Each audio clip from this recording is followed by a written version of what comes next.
You know what is a star? Like another city, the driver's side flyer. Just get large, so many more. 10 in the more, never a bar. Ay, 10 in the more, 2 to the P. Nothing to you, but it's something to me. Handsome as ever, and cute as can be. You can watch us on YouTube with view for French. Ay, this one time for the Twitch. This one time for the text. This one time for the phone line. Whole time, what they gonna do next? You know, I just wish you guys would stop the quibbling. You're still late, JFig. I talked before you put on your computer.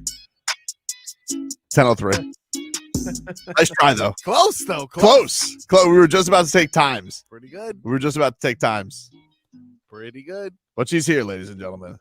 She is here. Oh, I'm doing it. This is the best part about having a robot camera now. I can do this. Hello, Jennifer.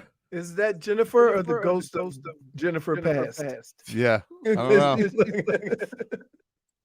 She's too excited coming up because we got tickets to Rockkkkkkville. Come see Tardy at Rockville. Tardy party at Rockville. Rockville. By the way, we got to play a game we haven't played this year yet. Okay. Is this bowl real? Oh, man. You were telling me yesterday. I was like, come on. Because I watched the Toast Bowl yesterday, and I got to tell you. The Toast Bowl? Yeah, toastery something. Hold on. Like Cinnamon Toast Crunch? It's just brought to you by Toast. Toastery. Something toastery. Hold on. Huh. Yes. Pretty amazing. I sent you a text. I was really impressed with this. I thought you were tricking me. No. That's why I said we got to play this game. I thought it was a bit. No. I thought it was a bit. Toastery. That's not a thing. Bowl. Yep. Yes, it is. And what's famous toastery? That's not the worst part of it. They had a mascot, a big ass piece of toast. Yeah, but like, is Famous a bread brand? I don't know. When's the last time you ate Famous Toastery? I don't know. I usually just go with whatever bread I grab. I don't even know what brand of bread I have. Oh, it's a restaurant. Oh, do they just do French toast? No, I see waffles. I see what are you French doing? toast. Fix it. What did you do? Why you come here and mess everything up? My gosh, Wasn't me. You guys were not even on the right thing. What do you mean we weren't on the right thing? Leroy, why are you so cold? Oh, don't change the subject. Don't change in the subject. You were on Dan days. Oh, who cares? I mean, we have the same logo. Samesies. Famous Toastery. Yes. And wait, it was an incredible football game. Good. Incredible. Old Dominion got out to a 28-0 lead in the first quarter. And lost. Oh. I guess it was incredible then. Yeah. Sounds like it. Man, is that fancy ass Panther sweater you got? Yeah. Wow. Yeah. Is that a starter jacket? I put this sweater right next to my Madden jackets and my Fox jacket. Man. Right? Because it probably costs the same amount. Man, it's very impressive, but it was worth it. That's a nice looking sweater. Can we see it? Like, can you give us can you give us a little can you give us a full view there? Wow. Oh man. Oh, that looks like wow. Yeah. How about that? That definitely keeps you cozy. Nice kangaroo pouch. Whoa. Yeah. Oh, show us the Lowry. All right. Hey, let's get some headlines. There'll be no rump roast today. Let's get some headlines brought to you by the new Palmetto Ford Truck Supercenter. Why buy your truck at a car store? Palmetto Ford. We know trucks. And the other thing is, the Frisco Bowl changed again. What? The Tropical Smoothie Cafe Frisco No, it's not. Nope. I've never heard you get so angry other than the history of football. When you told me about the Tropical Smoothie Frisco Bowl, I'm you were like, when you ask the kids what bowl you play and it take 5 minutes to explain the name, I'm like, holy smokes. probably get some good smoothies though. Sure. You're not a fan of the Scooters Coffee Frisco Bowl? Oh yeah, Scooters Coffee. That's the Is new that one. who the Scooters Coffee Frisco Bowl? That's what it is now? Yeah. How about the Kosar Coffee Frisco Bowl? Yeah. Hey, by the way, my wife had some. Oh. She said it's quite tasty. Nice. Bernie Kosar was awesome yesterday. And first of all, you know he's my guy. Yep. I say, how you send me a little trial package? Come on, ship me a box, buddy. And a sweatshirt. Receiver, baby. And a sweatshirt. So he's sending you some swag? Yeah. Oh yeah. Come on. Come You on. know Man. that ain't. I gots to have it.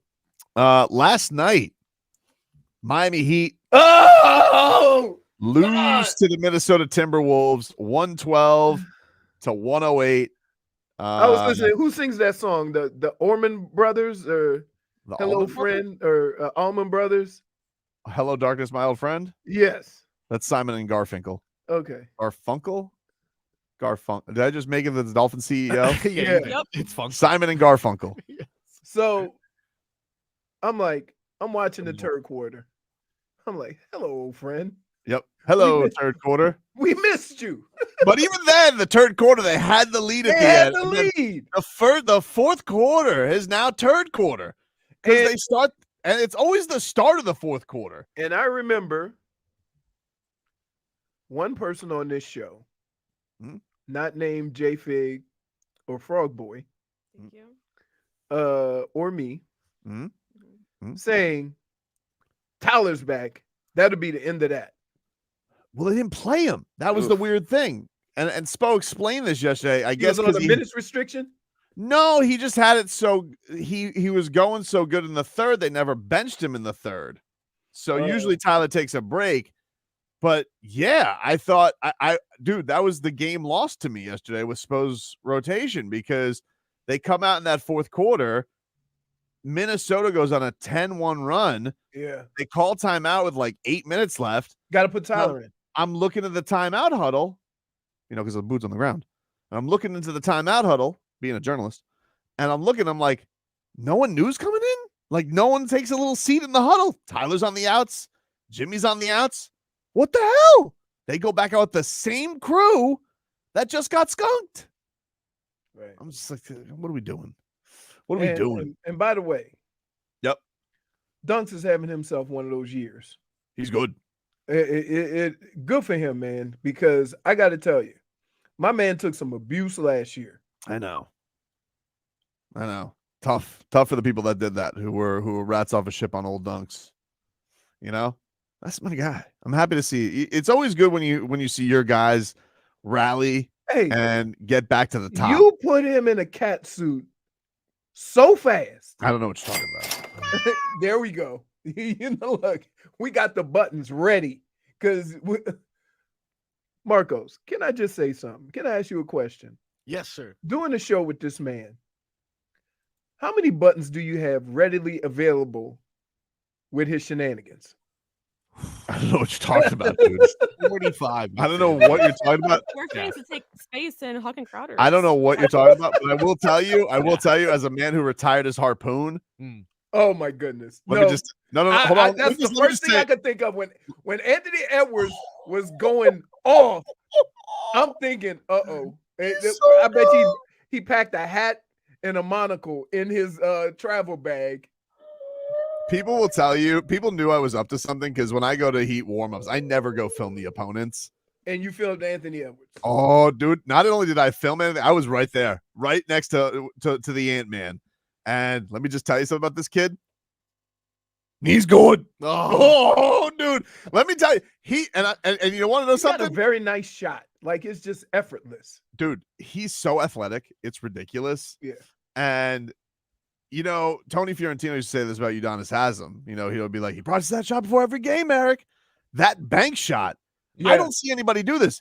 He does long range from bank everywhere. Shots. He does it. I was like, whoa. I'm like, I don't see any guard do that where they're shooting that far away off of glass. Turnarounds, fall back from just inside the 3-point line. He's good.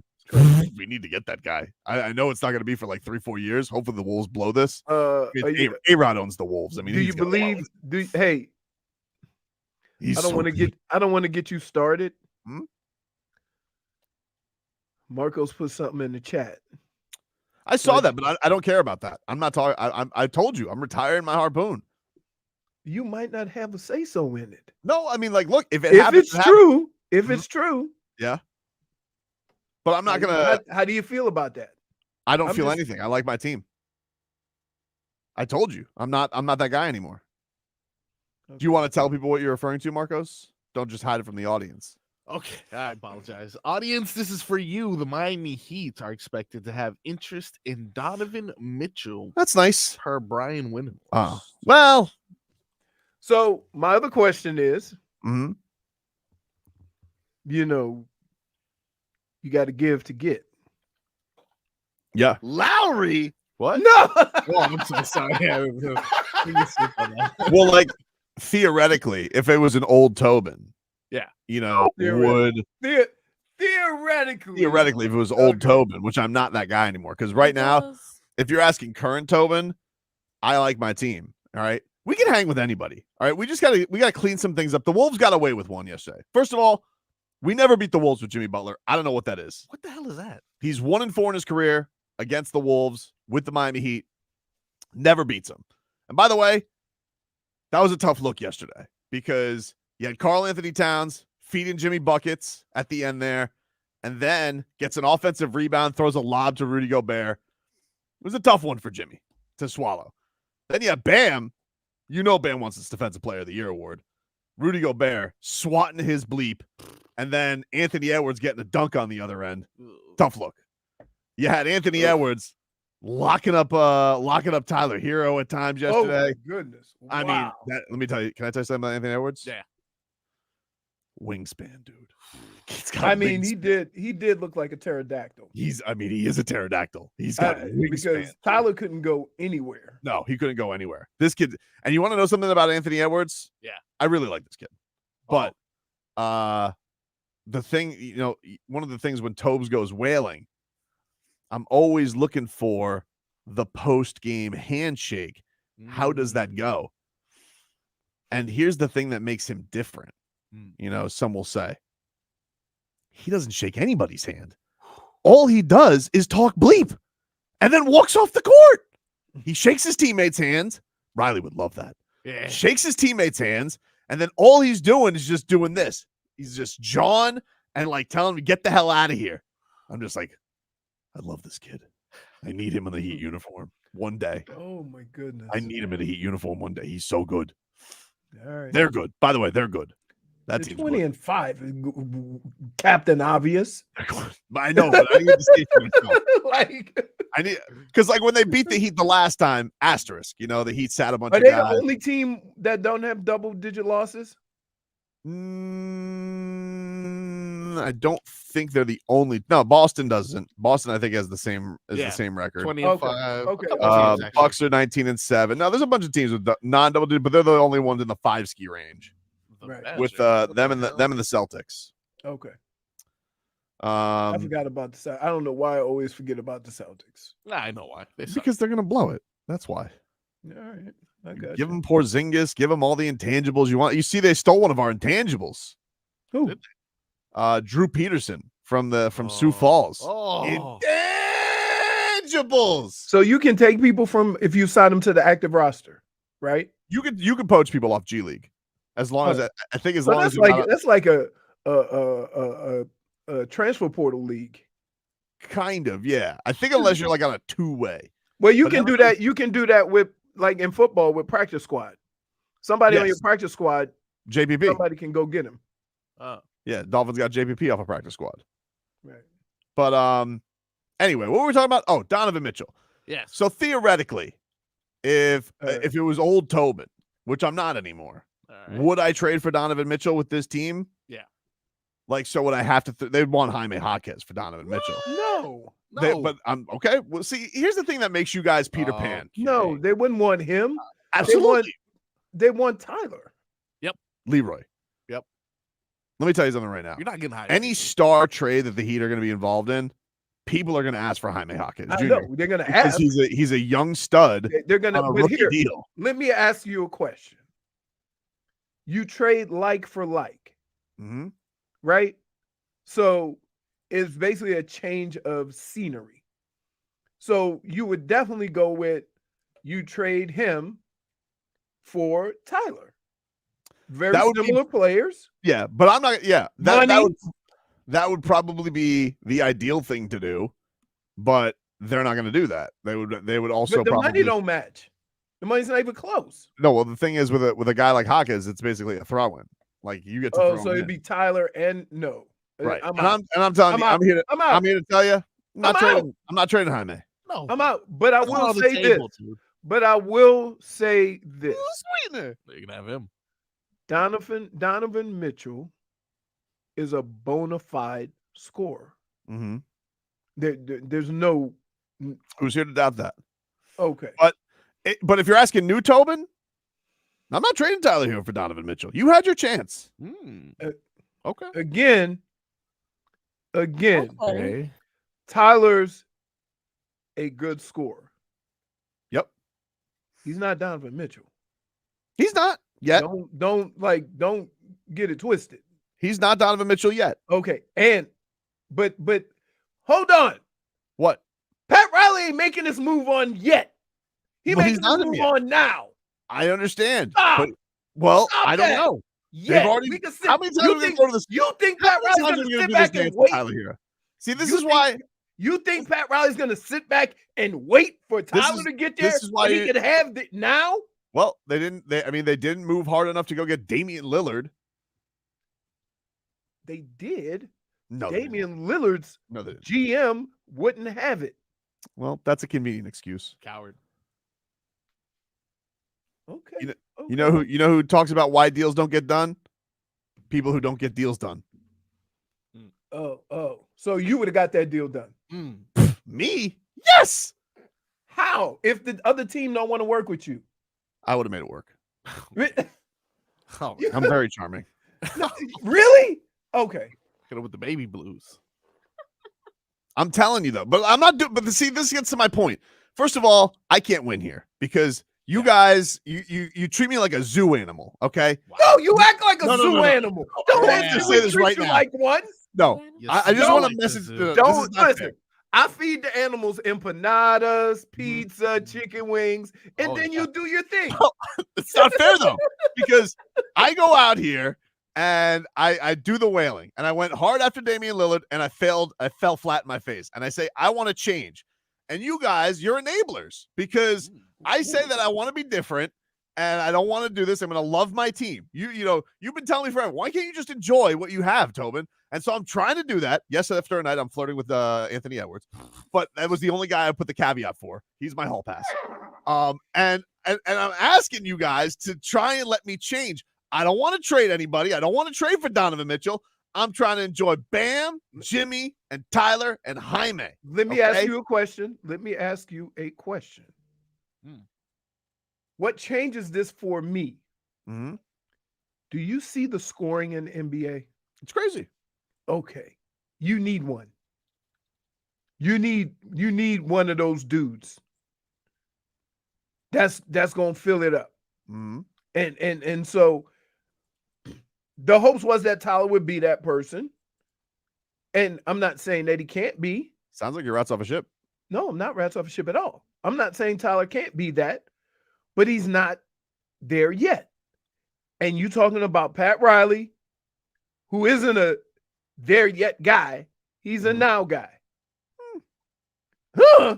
I mean, they seem to don't listen. They Right are now, you lying half-heartedly to going- yourself. You are lying to yourself I'm right not now. half lying to myself. I'm not Yeah, half lying to myself. You telling me Pat Riley is a wait and see guy? Tyler Herro, where is he? I mean, Pat Riley even said he wasn't in any of the talks this year. Was that window dressing? Was it semantic samurai? I don't know. But what I'm telling you is, I'm trying to. This what is so What I'm trying to tell you is, if you want, first of all, I'm going to tell you right now, you're not getting Donovan Mitchell for just Tyler Herro. It's not going to happen. Okay. You're going to have to give up Jaime Jaquez. So be a grown up and think on that before you want to have this trade talk. All of you. I'm you not doing that though. you. Nope. Okay, then. You're telling me that. You're not telling me that. JFig is getting hit by shrapnel. She hasn't said nothing. I'm just telling you right now. You guys think about You're that, not going to Jaime. okay? Because I think we've already seen Tyler Herro's trade value around the league. It doesn't get you a star. We've been with this 900 whales. Nobody's So won. let me ask you a question. Yeah. If it doesn't get you a star, why do you think he's a star? He's not a star yet. No, which takes me back to my point. Is Pat Riley a not there yet guy or need to happen now? I don't know. I would. You do know. Stop it. Think that, Oh my goodness! Now hold you on. act like you don't know Pat Hold on, Riley. hold on. You're lashing out. You're lashing out, but the evidence has said otherwise. Like, you keep saying that he's a here now guy. They literally haven't made a trade since Kyle Lowry. Have not made a trade. So why do you keep saying that? I don't mean to yell at you because I love you. He's yelling. But I just want to tell you, the evidence says otherwise. It's not for lack of trying. Is it? Yeah, it's not. We How much were are you screwed. trying? How much? That's what he wants you to think. We were screwed. Look, dude. I love the Miami Heat. The PR shine they put at the fumbling the Damian Lillard thing. I love them. You know think that he fumbled it? fumbled the You bag. don't think it had nothing to do with Cronin? I think Cronin had a little to do with it, but they A fumbled little. the bag. A little. He was honorary dead to me. You for went 4 too hard. weeks. You went too hard at him. And they, by the way, let me tell you something. They did the same thing with Jimmy Butler when he was on the Timberwolves. Did the same thing. They did the same thing. I've seen this movie before. Learn your history, Heat Nation. So get back to my point. If you want to be we gotta go to break. My God. That's because we're sitting here going back and It's not forth fair to me. with a known waffler. I'm not a That's what you waffler. are. Yeah, dude. I'm not a waffler. You're walking that. you- I don't you want know to trade what? anybody. You know what? I just realized who was that big ass piece of toast at That's the not fair. timeline yesterday. Oh, that's tough. what. It was That's a not fair. waffle because you're a You guys sit waffler. here. You guys let Tyler Hero have Just like like 3 this, games. big ass piece of toast. Ridiculous. You guys gave Tyler Hero. You know what? I just want to say, JFig. JFig. I'm ashamed of you. You gave Tyler Hero like 3 games this year. You already want to trade him for Spider. Don't try to hit. Don't try to hit. I'm really Don't sorry. throw about this, Tyler. shrapnel. Don't throw Sorry snap. about this. Look at me. Hmm? I'm the guy. Don't look over at her. I'm the guy calling you a fraud. Oh, how am I a fraud? By the way, how did you get here so quick? What do After you mean? getting out of your costume. Well, it has one of those inflatables like JFig Starfish. Oh no. That took a long time to get out of, okay? Take a quick break. Back up to this.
Christmas for me. I thought you were gonna go with my Udonis version.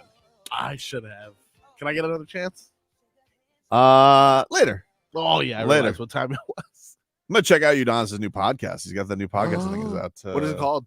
The OGs. Of course it is. The right? OGs. Wait, so there's more than one? Who is he? He's doing it with Mike Miller, Oh, who's his former Heat and Florida Gators teammate. oh, I like that.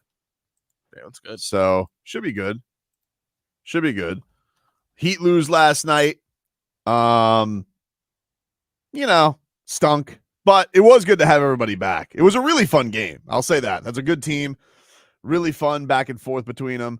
And so, should be interesting to see how they bounce back. They got the Magic coming up tomorrow. The Heat do practice today. Oh. So they practice today. I think they probably fly up tomorrow. What is that, 15 minutes to take an airplane? It really is like to Orlando. Jacksonville is 40 something minutes. I say it's really 40 minutes. It's probably like nothing to fly to Orlando. So they fly to Orlando. Think they take the bright line? Maybe. They can relax. Take a train to their games. We did that before. We did when I was in Baltimore. We played New York, and we took the train. Huh. Nice. And even worse, when I was in Cleveland, Bill was like he was real into if it didn't work, try something different. So one time we took the bus to Pittsburgh because there's really it takes the same amount of time to fly. Right? That sucked. How far was it? Like how far was the bus ride? 3 hours, 3.5 hours. Oof. Jesus. And to fly, you got to go to the airport. Yeah, that's an hour early. You fly, you get on a bus. It takes you 45 minutes to an hour to get to the hotel. It's the same, but it just sucks being on a bus. Well, one place that doesn't suck is when you're taking a train or a plane or a car, whatever travel you may need. To Rockkkkkkville. We got a chance to win a pair of 4-day passes and a camping spot. Yeah. 4 days is a long time for a music festival. That's like Rockville. That's quite a bit. Quite a bit. It's not something you see all the time, though. It's a lot. I mean, like usually, how long is it? I've never been to a music, festival. Yeah. I mean, do we consider Riptide a festival? Yeah. Yeah, it's a music festival. Is 2 days considered a festival? That's usually what it is. The weekend, you want to be able to go there Saturday night. 4 days seems like a long time. 4 days because you never see this kind of music, or like everywhere. I mean, I don't know. I feel like it's died down in other places. Like you're not going to see that here in Miami. But if you're a true rocker and you want to win a pair of 4-day passes and a camping spot, got to camp there. Yeah. To the Welcome to Rockville Music Festival in Daytona Beach International Speedway next May. You want to see the Foo Fighters. Yep. You want to see Jelly Roll. Yep. You want to see Motley Crue. Oh. You want to see Pig's Feet. You want to see Greta Van Fleet. You want to see Judas Priest. You want to see Stone Temple Pilots and more. Text the word ROLL to 20357. That's ROLL, ROLL, to 20357. And you get that word in there, and you could be entered and given a chance to win a pair of 4-day passes and a camping spot to Rockville. More info on our contest page, WQAM.com. How long has Pig's Feet been Oh, man, for a while. They broke up for a little bit, but it's good to see them back together. I think this is actually one of their first shows back together. Wow. So good. very exciting to That's see. why it's 4 days. That is good. That is why it's 4 days. That is why it's 4 days. But yeah, man, it really is one of these things where it's like, I just don't appreciate the way you guys, go about this thing with me. I've been trying to change. I've been trying to better myself as a person. And yet I'm still looked upon as a carnival barker where you guys want me to do whale sounds. I'm not that guy anymore. All right. I'm just going to enjoy this team right now in this moment. If you guys want to be in the rumor mill and follow Spider Mitchell and all that stuff, by all means, you guys knock yourself out. But not me, not old Tobes. All right. I'm just going to enjoy the 1 through 15 we got. Trust me, I love this team from Jimmy Butler to Jamal Cain. I love this whole roster. We're going to get it together. And everybody out here who's like, whoa, we have Tyler Herro out there. These people out here who are like, Tyler Herro will lead you in scoring. It'll lead you to an L. I'm just like, geez, all right, man. Like, people are saying this about Tyler Herro. It's like, It's dude, first day back. People are first saying day this? back. Like, can we enjoy having Tyler Herro back for a Start second? asking for Yeah. sources because Oh, people are saying it, JFig. Trust me. For sure. Heat Nation is, I get yelled at on Twitter. Whoa, we don't need this guy. you get yelled at for being a fraud. No, That's it. Then listen. Wow. Listen. What are you an owl? You went to FAU? Who? You went to FAU? Who's calling me a fraud? So here's the deal. Everyone. Here's the deal. You get mad at us, but you have set the tone for how we treat you and handle situations in regards to you. Mm-hmm. So every time a so-called whale is available, everybody in South Florida doesn't go, oh, that's interesting. No, they look at Tobin. Why? Because Tobin has been the forefront of all the shenanigans when a whale is available. Guilty. So now somebody mentions that a whale that was formerly in your crosshairs, yep, he was, is available now. Yeah. And everybody goes to you and you get offended. Yeah, but I told you guys after the day. No, after the failed game chase, I was done. You can't just turn it off. Sure, I can. Okay. I told you. Yeah, I'm sorry if we treating you. I said. Wait. Name another thing that you've said that's been 100% accurate, and you haven't turned on and flipped and changed your mind. So the reason why people treat you that way is because of your shenanigans. That's not fair, though. It's your fault. I said in the summer after It's the your game. fault. Your fault. I'm not a fraud. Here, you always have let me put, I'm reaching in my pocket. I'm reaching in my little kangaroo pouch, and I'm pulling out a Tobin saying that gets him out of jail free. Ready? Here it is. He actually pulled the facts have changed. That's what you do. But the facts haven't changed. That's what I'm you the same do. way right now. No, that is correct, RVA Richie. You signed the check. I didn't sign the check. Yes, you did. We signed the check. The balance. And now you don't want us to cash it. The balance got down to zero. I declared whale bankruptcy. I'm not doing it anymore. I'm not doing it anymore. I told you. The only person I'm doing it for is in 5 years for Anthony Edwards. That's it. Hey, so we normally go here for situations like this. And this is what has made me have to make an attempt. But I'm going to say this. There's a new rule.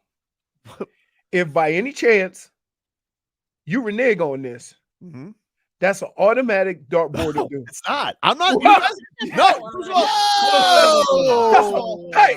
No. Then what are you saying? So are you saying that you could change your mind? You don't. Well, it's explain, change your mind. If we get Spider Mitchell, I'm not going to not be happy. That's no. That's different. Listen to me. Hear me out. You're being. How are you not going to be happy? You guys are being. You love your team right now. You guys are ganging up on me today. And what I would like to say is, if we get Spider Mitchell, that's great. But I'm not going to sit here obsessing over it. I did that with Damian Lillard. It made me a sick person. I wasn't a good husband. I wasn't a good father. I wasn't a good co-host. I was obsessed. I needed to change. I went to the dark depths of hell. I was following Damian Lillard's cousin's friend on Twitter for updates on Damian Lillard. And what did it lead me to? Nothing. So I looked at myself in the mirror and I said, no more. If it happens, it happens. But right now, what I'm enjoying, I'm just going to be old Tobes, enjoying Heat basketball every night, enjoying Jaime Jaquez, enjoying Duncan Robinson resurgence, Bam Adebayo All-Star season, Jimmy Buckets, and Tyler Herro. And whatever happens may happen, but I'm not going to be sitting there leading the charge anymore. That's not me. Stop bothering me.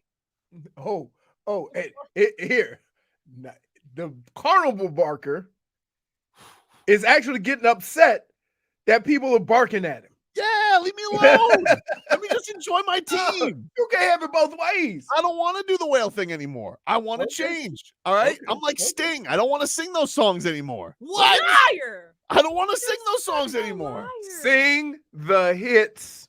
Gotta play the hits, baby. Don't listen. Hey, Bono. Don't force an album onto my iPad and my iPhone. That's what you're trying to do right now. Take a break. Back after this. Previously on Tobin and Leroy. I'm a carnival barker.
Just hear those sleigh bells jingling, ring ting tingling too.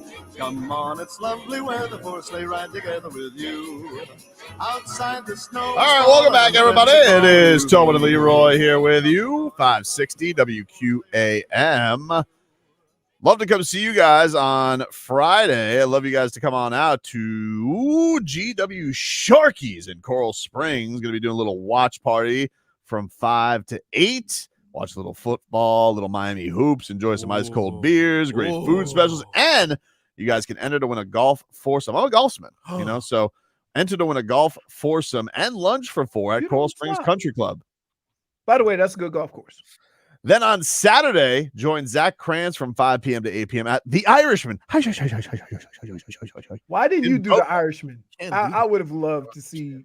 I'll tell you exactly why I didn't. Because I didn't know when I was asked, they're like, hey, which one would you rather do? And I was like, oh, The Irishman's close to me. That sounds better. But I didn't know at the time when they asked me if Tapped Out was going to be back on Saturdays or not. So I couldn't commit. That's why. So that's the reason why. But I've been to The Irishman before, and it's really great. Really good food. It's a great place to watch games. Great place to watch Dolphins game. I watched a Monday Night Football game there one time, and it was an awesome atmosphere. Nice. But Saturday, you guys can go watch a little Cup rematch action, Florida versus Vegas. Cats lost last night. We'll get to that more in Cat Talk. Oh my goodness! And can I just say this? As I was perusing the game, yep, they gave up 2 shorthanded goals. I know, it's very annoying. It was like, what are we doing? So you can look to see them bounce back at The Irishman in Boca. I wanted to somebody. You guys can also enter win a golf foursome and lunch for 4 at the Woodmont Country Club in Tamarack. So lots of for you golfsmen out there. Woodmont is right off a commercial in Rock Island. Oh, See? very nice. Oh, not to be confused with Rockville. Speaking of from Rockville to Hard Knocks. This has to be the only show that does that read with excitement. Oh, so excited. when Len told us that the Rockville liners were back, I was like, excited. Hard Knocks is back tonight, episode 5. Leroy, do me a favor tonight. What's up? No action tonight. No sports. Why don't you just give it a gander? Watch one episode of Hard Knocks. Well, man, you're so far behind. Come on, it's fun to watch. It's cool. No, it's not. I'm telling you. Well, let's see if we can change your mind because you love football meetings. Here's a teaser put out for Hard Knocks today. Here is Mike McDaniel addressing the team after the Monday Night Football loss on their first week meeting. And here's what he had to say. I hate to do this to you guys. I really do. I don't want to have this team meeting. We have a lot to do to make right of our game and beat the New York Jets. But for 20 minutes, okay, we're going to talk about this game and why it was the greatest thing that ever happened to us. Any idea why? Because plain and simple, we're about to make it that way. Oh. When you lose a game like that was embarrassing, humiliating. But what I do know is if you're trying to do anything in this league, bottom line is you have to go through together. Together. We lost that together. But I know who's in this room and what we're going to make of it. You with me? Yes. So we're going to hit this. If it's brutal, yeah, bring that. How about that? I will say this. The energy in which he goes at telling some of the worst crap he's got to say, right? Kind of gives you, even if you're a fan listening to it, you go, okay, I'm with you, Mike. Let's go. Let's go. Right. You know, so I understand why the players love him, right? Because here's the other thing. It don't mean that he ain't working his ass off. It don't mean that the team ain't working their ass off, right? And I think these meetings are a lot easier when you know your team is willing to put everything into fixing it. How long you is can it? have a meeting like that? when you were playing, Mhm. how long? Because he said 20 minutes we're going to take. I know it was a short week. How Yeah. long do you typically have to watch a stinker? Well, you keep in mind, was that Monday? No, so It would have they been had Tuesday. so I don't know how they. you lose your. I'm wondering if you lose your day off. Right. I know it's no. I don't think you'd lose it. They had to crunch everything into a day because they did multiple walkthroughs. It's good and it's bad, right? The 20 minutes was probably we're gonna condense everybody's game film into a handful of plays and show why the result was the result, right? Because normally on Monday night games, you don't watch the game film. You see what I mean? So that's why it may have only been 20 minutes. Because after those 20 minutes, he probably say, okay, we're done. So Now like we're in moving forward. a normal week, how You long would spend it be? all Monday. All Monday is just review. Yes, you don't. All Monday, you don't. All you do is watch game film. You break down. You watch it offensively, defensively. Then you go watch it as an individual unit, as running backs. We would make some, kind of refined corrections and things like that. Then you go out and just kind of run around a little bit, run some plays, burn the lactic acid off, right? So you're always moving, and then that's it. Practice is done. Then you go. You get Tuesday off. Without that Monday, I'm guessing you do need to show some of the nonsense that went on. Yeah. You can't just let it slide. As players or as coaches, you have to show it because that's not who they are, but that's who they were on that day. So you got to show it. And when he said it was embarrassing, he's going to show it. He might point out some people, right? And then that's it. And then you go, okay, on the next week because we have a short week. But yeah, you definitely need to, because like it's one thing to be embarrassed, on the field. Mm-hmm. It's a whole different thing to have that crap pointed out in front of your peers and your teammates when those are the guys who really know what you should have been doing or could have done. We'll take a quick break. Speaking of Mike McDaniel, he's called some people out. The frauds. All right, famous toast. Take a quick break. Get some more Dolphins. Plus, we had some crying yesterday after Monday Night Football, which leaves people wondering about these Eagles. Back after this.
Dolphins quarterback. Tua.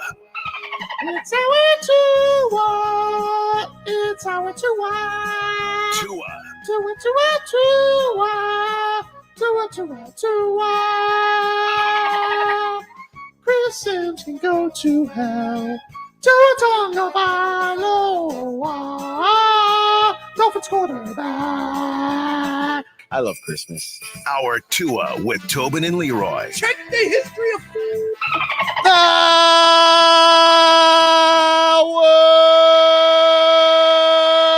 two of the program, ladies and gentlemen. Tobin and Leroy here with you. 560 WQAM. Let's get to some headlines brought to you by the new Palmetto Ford Truck Super Center. Why buy your truck at a car store? Palmetto Ford. We know trucks. Miami Heat lose last night. They fall to the Minnesota Timberwolves 112-108. We'll get back into it in a little bit. But first, I want to talk about Frog Boy. Because, man, this guy hit me with such a lash. -1 for lashing out, dude. -1 for lashing out, Frog Boy. This guy, he's sitting here and he's asking about, career and life advice during the break. And I'm sitting here just chumming it up with him, trying to be a good coworker and friend. Oh, it was good, too. We were having a good heart-to-heart, Leroy.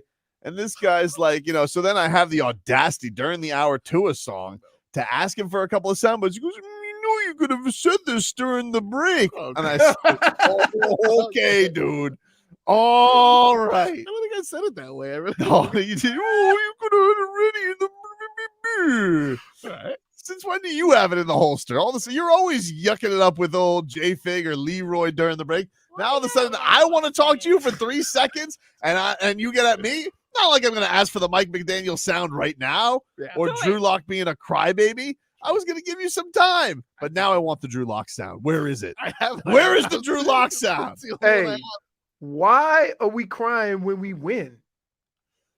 I don't know. Well, he's been through a lot, Drew Lock, apparently. But the Seahawks win. Incredible game-winning drive. Incredible catches by the Seahawks. The Eagles. A little bit of a Fraudski run here. 3 straight losses. They're struggling right now. But here. Did they put Matt Patricia in charge yesterday? Yeah. Why would you do that? Is that the pencil guy? Yeah.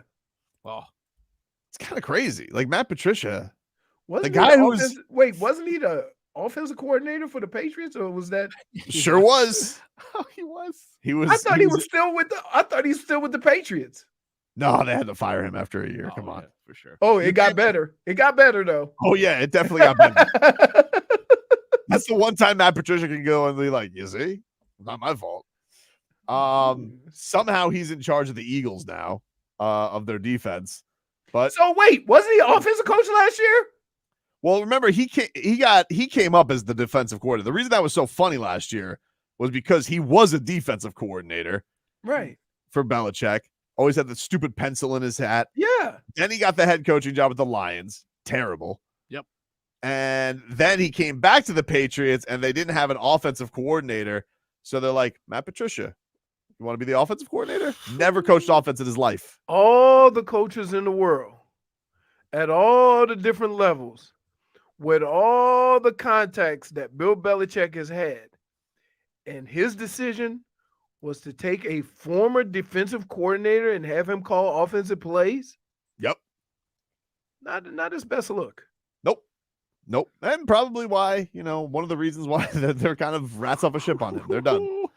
So anyway, Seahawks win yesterday. Drew Lock crying on the field afterwards. He was very emotional. The defense to rally around me tonight, man, that was amazing. I hear some emotion in your voice. Now the boo-hoos are gonna start because she called him out on the crying. I'm just blessed. Blessed with a great group of guys, a great city, great coaching staff. It's awesome. It's a wow. Drew, when did you even know you were going to be playing tonight? Oh, there's a long story going in that one. But I kept the mentality that I was going to play, regardless of what was going on, how people were looking and whatnot. I was just like, you're going to go out there and play. So just be ready to play. Found out when we got here that I was going to get the nod, and roll the dice, baby. Let's go. Take us back to the touchdown pass to Jackson. Just what was the play call? Take me through it. Yeah. I mean, I'll remember that play call for the rest of my life, but we're breaking the huddle. I knew Jax had the one-on-one. Good reminder from Shane in the headset. I said, hey, Jax, if you're one-on-one, I'm throwing you this pill. Wow. Sure enough. Gave us a one-on-one look. Corner was soft. Jax hit him with some speed. Back pylon, back box throw. Came down with it. Again, Drew, we can see the emotion on your face. We can hear it in your voice. Can you just... He's not a play-by-play guy. Right now? Yeah. It's so hard. It's so hard to describe the feeling of, not playing for so long, or at least what feels like a really long time to me. And then you sit there, you watch games, you wonder, can I do this still? I haven't been out there on the field. That's the human nature of it. You get back out there last week, I'm like, you know what? I'm the man, so I can go do this. Yes. And then you got another test this week where I didn't know if I was going to play or not. Sure enough, ended up playing. We're playing the Eagles tonight. And the boys around me rallied tonight. And it just, gosh, it feels so good. It feels so good. I'm so proud of everybody tonight. Congratulations to you. We're all happy for you. Congrats. Happy holidays. Okay. Let's clarify. Goosies galore. Getting emotional is different than crying. You can see the sting in his eyes. The sting. What are you talking about?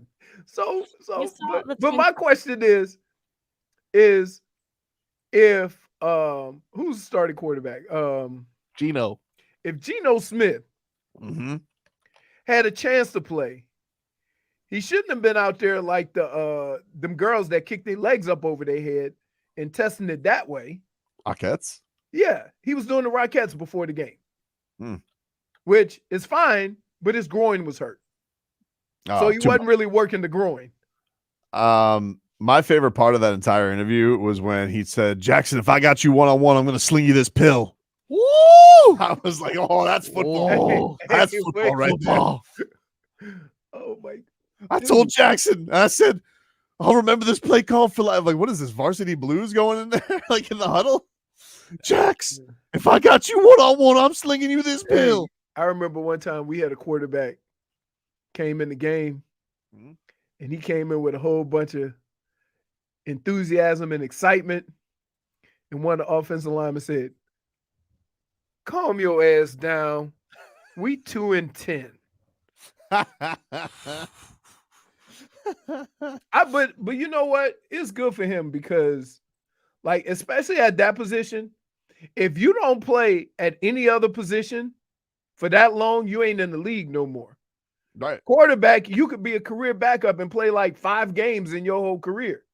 So at least now, and everybody knows that, hey, I still can make some plays.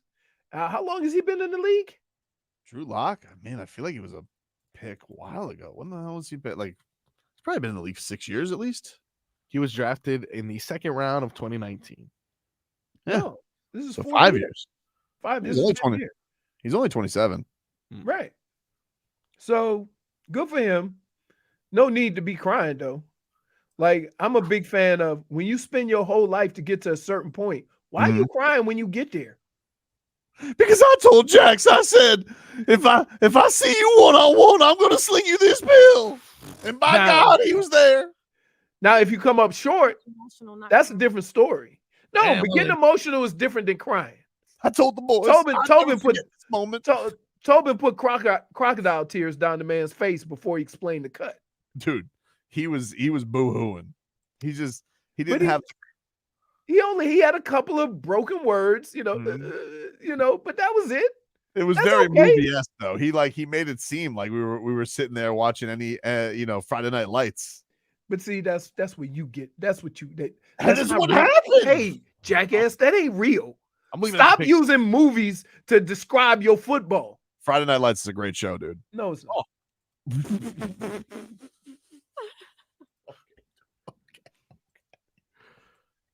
But let me get it. Second. Yeah. That's second to Any Given Sunday. Oh, that's a good one. Well, you know what the best football movie was? Varsity Blues. Brian's Songs. You know why? Because it was real. It was real. It was real. It wasn't better than The Replacements. He was crying. He's not crying. Really? It's not better than The only part you like in the replacements is the cheerleaders. No No, way. of course, Keanu Reeves, The Shane Australian Falco. kicker. Yeah, Shane He's got- Falco. No, you got a really that's not him Hey, crying. Drew Lock, I will support you, dude. You're not doing me any favors. Like, turn that crown upside down. Terrible screenshot because I'm looking at the video. He's not crying. He's crying. Look at this. Dude, no, he's not. Look at that. Okay, you know what, Leroy? Because I am a truther. Quarterback, damn it. Ruther. Hey, put up the toast. He's I'm sending Somebody it. put up the toast. Sending it. Stop having requests for pictures for that. We talked about that 15 minutes ago. Toast. He wasn't crying. He wasn't crying. Why are you lashing out? Lisa Salters told me he was crying. You're calling Lisa Salters a liar? She said you're getting emotional. Samesies, dude. No, it's not. Okay. Getting emotional is not crying. Somebody hit the Tommy Hutton. You're quibbling. Both of you. You're a couple of Oh, quibblers. goodness. And you're just straight out In lying. the beginning You of the got- segment, No, I was calling him out for being unprofessional. and basically quibbling. No, it's not quibbling. You were bullying. I think that's the word for it. This is You quibbling. know, I just wish started you it. guys would stop the quibbling. Gets here 3 minutes late. She thinks she's Okay, thank you, old intangibles. the old loves using the term quibbling. Nobody else uses that term. I mean, look, when he said it, me and Tobin opened our eyes like, what the hell does that mean? Oh man. Let's take a quick break. Back with more after this. He's crying.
Welcome back, everybody. Tobin and Leroy here with you. 560 WQAM. And the NFL playoff race heating up. So is our Dave & Buster's gift card giveaway. We've got a chance to win a $250 gift card from Dave & Buster's to watch it all unfold. To enter, go online to the WQM contest page, submit your entry. If you win, you can go to Dave & Buster's in Hollywood with your gift card, and you can spend the day watching your favorite teams, all on us, Dave & Buster's. Eat, drink, play, watch sports at Dave & Buster's in Hollywood. Leroy, Yes. you look very chilly with your beautiful Panthers sweatshirt. Could you give us a weather update here, which is brought to us by the Demesman and Dover Law Firm, youraccidentattorneys.com. Free consultations 24/7. Call them at 866-954-MORE. Folks, after last week, South Florida owes us a couple. And it's unfortunate that this beautiful day is being wasted on a damn Tuesday. But it is not a cloud in the sky. Beautiful out. Gentle breeze, 10 to 15 miles an hour. I mean, that's gentle compared to what was happening in the last few days. Yeah, for sure. I'm guessing winds are out of the northeast, but I'm guessing simply because it's still a little chilly. Right. And I'm going to guess it's around 65 degrees. So Look, as what Golfsman, I concur. Beautiful, beautiful day. And can't nobody do nothing because y'all at work like us. True. Well, unless you're out and about, you know. I'm going to be out and about, all right. Got to go get my heart checked. Oof. Wow. Yeah. Oof. Marcos, how did you do? It is currently 72 degrees. Ooh, I was off. That's like mid 60s. I agree with Leroy Yeah. there. Winds are coming out of the north at 14 miles per hour, and this is arguably going to be the best day of the week. I'm looking ahead to the Dolphins game this weekend. It looks like things have picked up. There should be showers, about a 50% chance of rain. That means nothing. 50%? Yeah. Every day. 50%? That's every day in Florida. What do you? Today is 1%. Let me explain something to you, Marcos. All right. Not a golfsman. You don't come to South Florida sports and talk about a 50% chance of rain. That's my fault. That's every day. I don't care what the weather look like. Damn it, you got a 50% chance of rain. 50% it will, 50% it won't.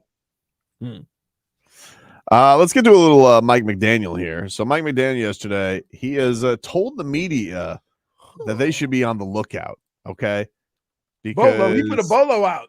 Yeah, he's who? letting you know that he's told all his players they have a freedom. If anybody tries to bring up anything narrative based about this week and this run or seeding, all he wants his players focused on this week are the Dallas Cowboys. Here's on to the Cowboys. I instructed the players to anything other than concern yourself with the next opponent, which for us is the Dallas Cowboys, and any other narrative that has to do with good teams or playoff seeds or the next 3 game, all that stuff. I gave them the clearance to tell all members of the media to, with all due respect, F off. With all due respect.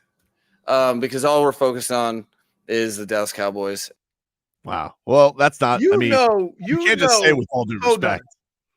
Anytime you hear the phrase, with all due respect, buckle up, here it comes. Of course. Right.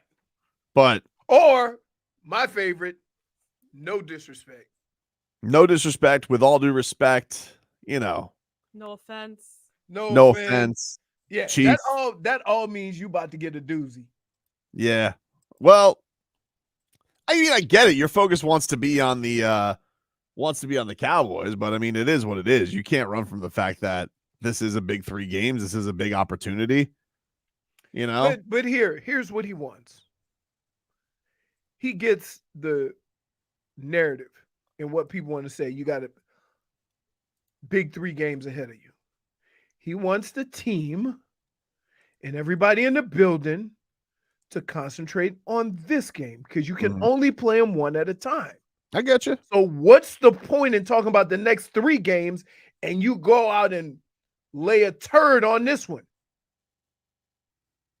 Right? That's why. Also, though, like, what's the harm? But, like, what's the harm? But no, you don't see. There you go. What's the harm in it? There you go. There you go. What? There you go. What?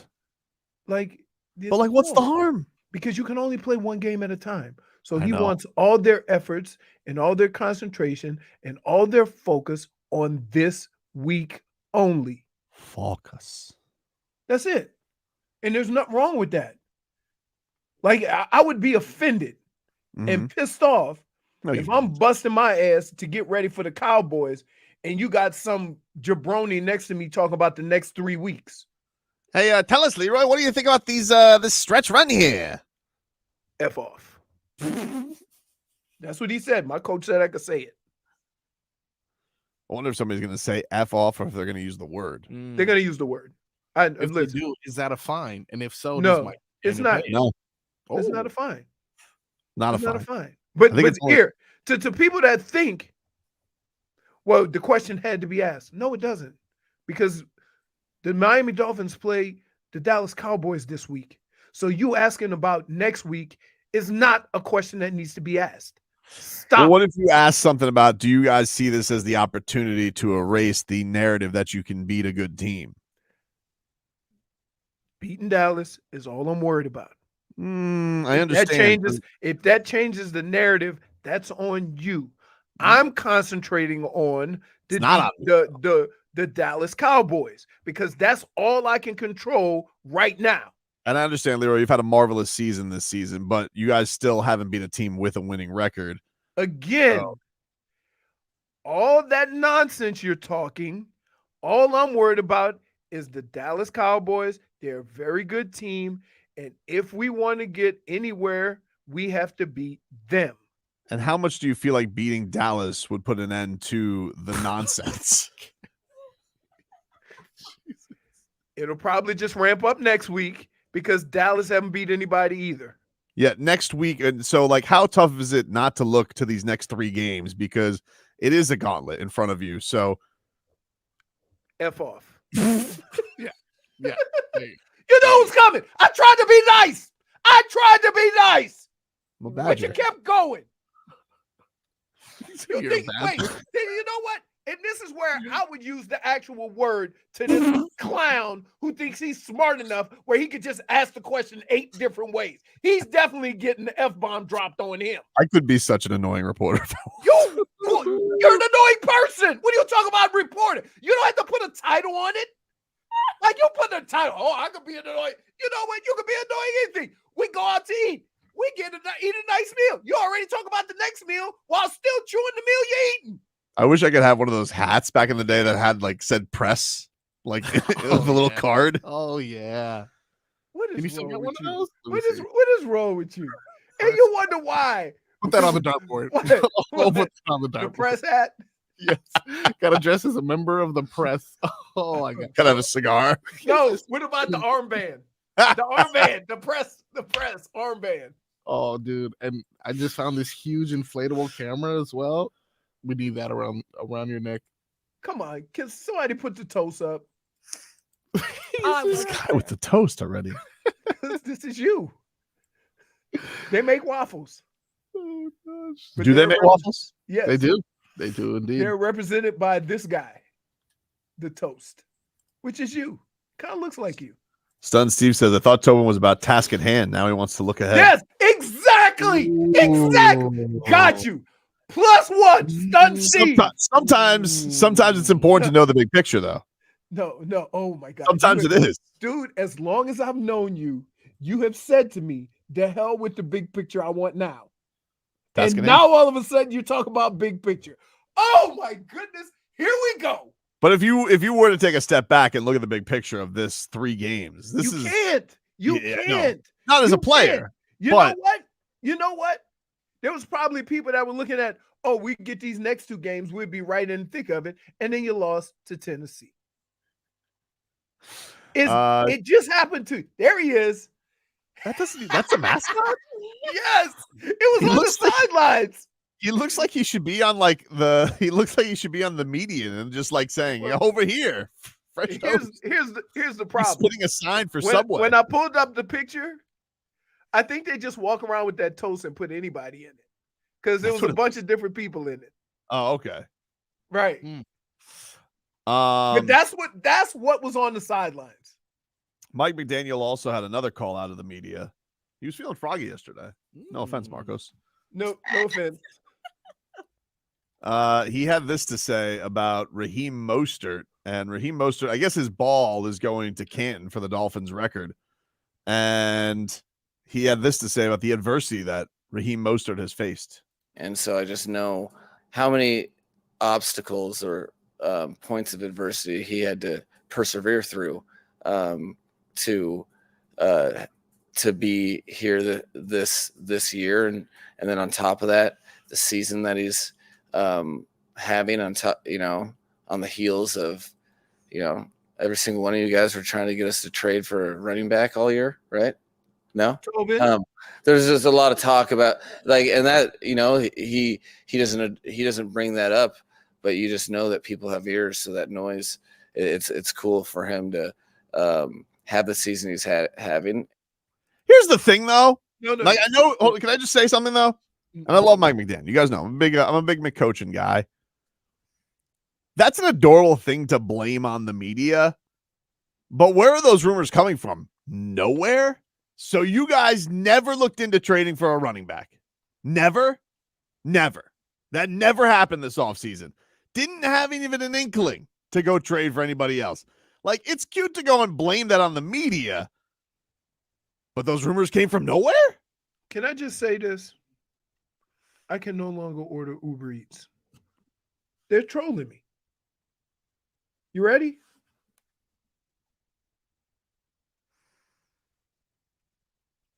Don't fumble these deals. That's it. I'm done.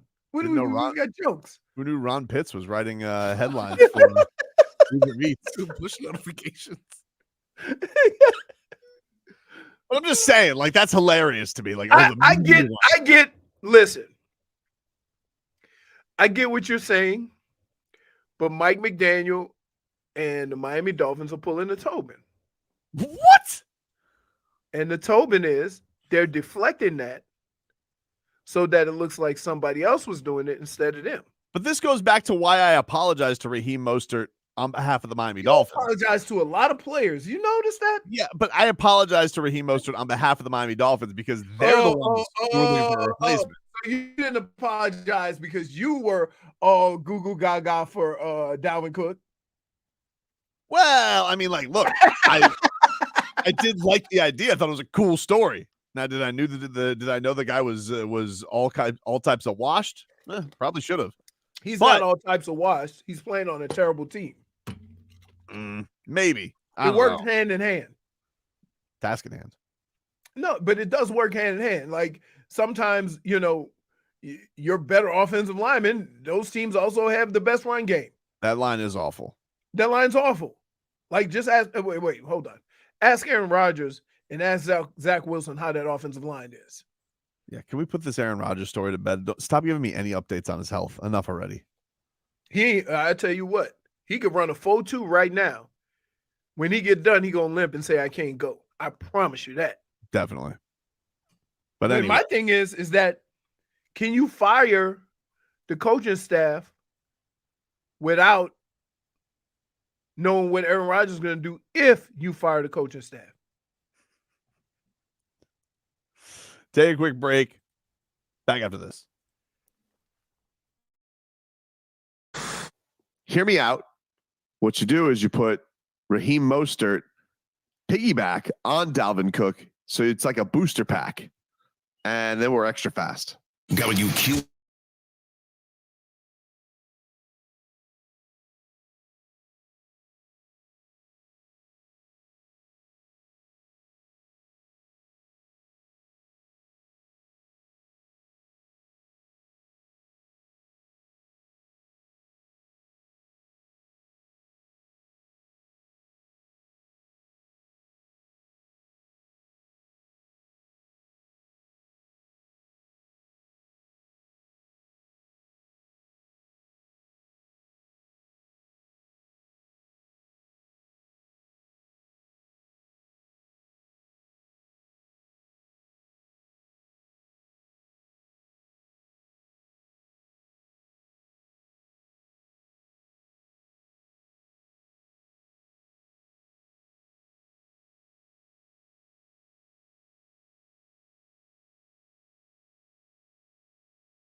Welcome back, everybody. Tobin and Leroy here with you, 560 WQAM.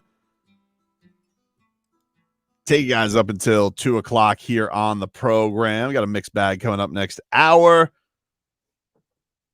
But first, time to get to our favorite Tuesday game. The damage is done, my friend. Damage is done. We're going to go back to Mike McDaniel for this one. Mike McDaniel, he explained how he learned that Andrew Van Ginkel, or Von Ginkel, whichever one you want to go with, broke his nose during Sunday's game. Yes. That's not for everybody. 2 gauzes. Yeah, he was it was funny was I'm assuming, is it okay for me to assume you're talking about Andrew Van Ginkel? So the information flows on like a need to know basis during the game, and generally you would find out as a head coach that someone had a broken nose, but with Andrew Van Ginkel, I think it speaks to the prerequisite toughness and kind of the guy he is, because he was just like, all right, gauze it up and let's go. I never knew about it until I saw his face. Have you guys seen him? Oh, it's too. So I was like, what happened to him? Oh yeah, he broke his nose. Well, apparently for Van Ginkel's nose, the damage was done, my friend. The damage is done, my friend. Van Ginkel said yesterday, didn't even know it was broke. I was pass rushing and took a fist to the face. That's tough. Yeah, That's very tough. You would be amazed at flying kicks and fists and fingers. Brutal. What do you got, Leroy? My damage is done is you. Ooh, You can't do this show every damn day with whale calls. I want him. Whale hunting, monocles, top hats, clothes sets, and then all of a sudden expect people to just believe you when you say, I'm not harpooning anymore. That's a damn lie. I'm not. Okay? You're a fraud. You're a phony. The damage is done. You have set the tone for how people view you as a whaler. Thank God I don't have a real just say I'm done. Thank God I don't have a real vice like smoking or gambling. Well, maybe gambling. Smoking or drinking, where I needed a friend. You know, if I was addicted to heroin and I needed Leroy, he goes, you know who you are, junkie. Oh. Like, I'm trying to change. You're not. You said you're going cold turkey, except, and then you put caveats. Well, yeah, there's a caveat. Like, so if that's you're going to hit the hooch? You're going to stop the hooch unless there's a party? No, unless it's like, but like if I get asked to party by somebody really famous, you know? Yeah. So like I have to do, I gotta have this opportunity. You either stop or you're not. No, I will return to my boat for one player, and he kicked the Heat's ass last night.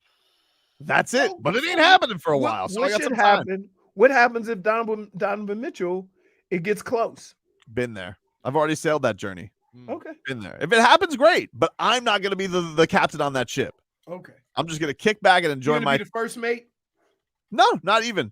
I'm just, you rats off a ship on this. No, I'll swap the poop deck if you want me to. I'll be on the boat, but I'm not responsible for anything. I'm just sitting here. If I'm say this? If I'm on the Heat voyage, I'm just say this? Enjoying the ride. You are always responsible for something. What? Yes. You are always responsible. Well, first of all, can we believe a guy that says he's not whaling anymore, but only shows pictures of the visiting team's best player? It was real quick to do that too. Quick. He does this move. Real quick. He does this move where he catches it like a wide receiver, turns around, fade away. I was like, ooh. Like, look at this guy's game. Wingspan. JFig. Wingspan. Marcos. Here you go. Yeah. Wingspan. And you want us to believe. You want us to believe you. He's You want us to 6'4" with a believe you. 6'9" wingspan. His backpack looks like it's storage. He's literally Dwayne Wade, like physically. I It's think he's crazy. more athletic than Dwayne Wade, though. Don't say things we can't think of. Oh, no. What? No, here. Let me put it this. No, he is more athletic than. Don't say things we can't think of. No, he Don't is. do that. Don't do that. You're cursing on the air. Don't do You that. don't think Don't do that. I'm gonna have to dump this. he doesn't have a better shot? What is that what we're talking? I don't think he has a better shot. You what? I don't think he has a better shot. Can he make threes? That's all I He need. can make threes. Okay, well, He can make threes. You just finished. You spent the whole first segment. What does that have to do with athleticism? Wait. yeah, exactly. You spent the whole first segment Mhm. talking about how this dude is shooting bank shots from damn near the 3-point line and saying, I never seen people practice that. And This I see decade, I don't. D Wade did that. When I say people, I mean these bum players. I'm not talking about D Wade. D Wade did I everything. mean, he's not, no, but D Wade's a Hall of Famer.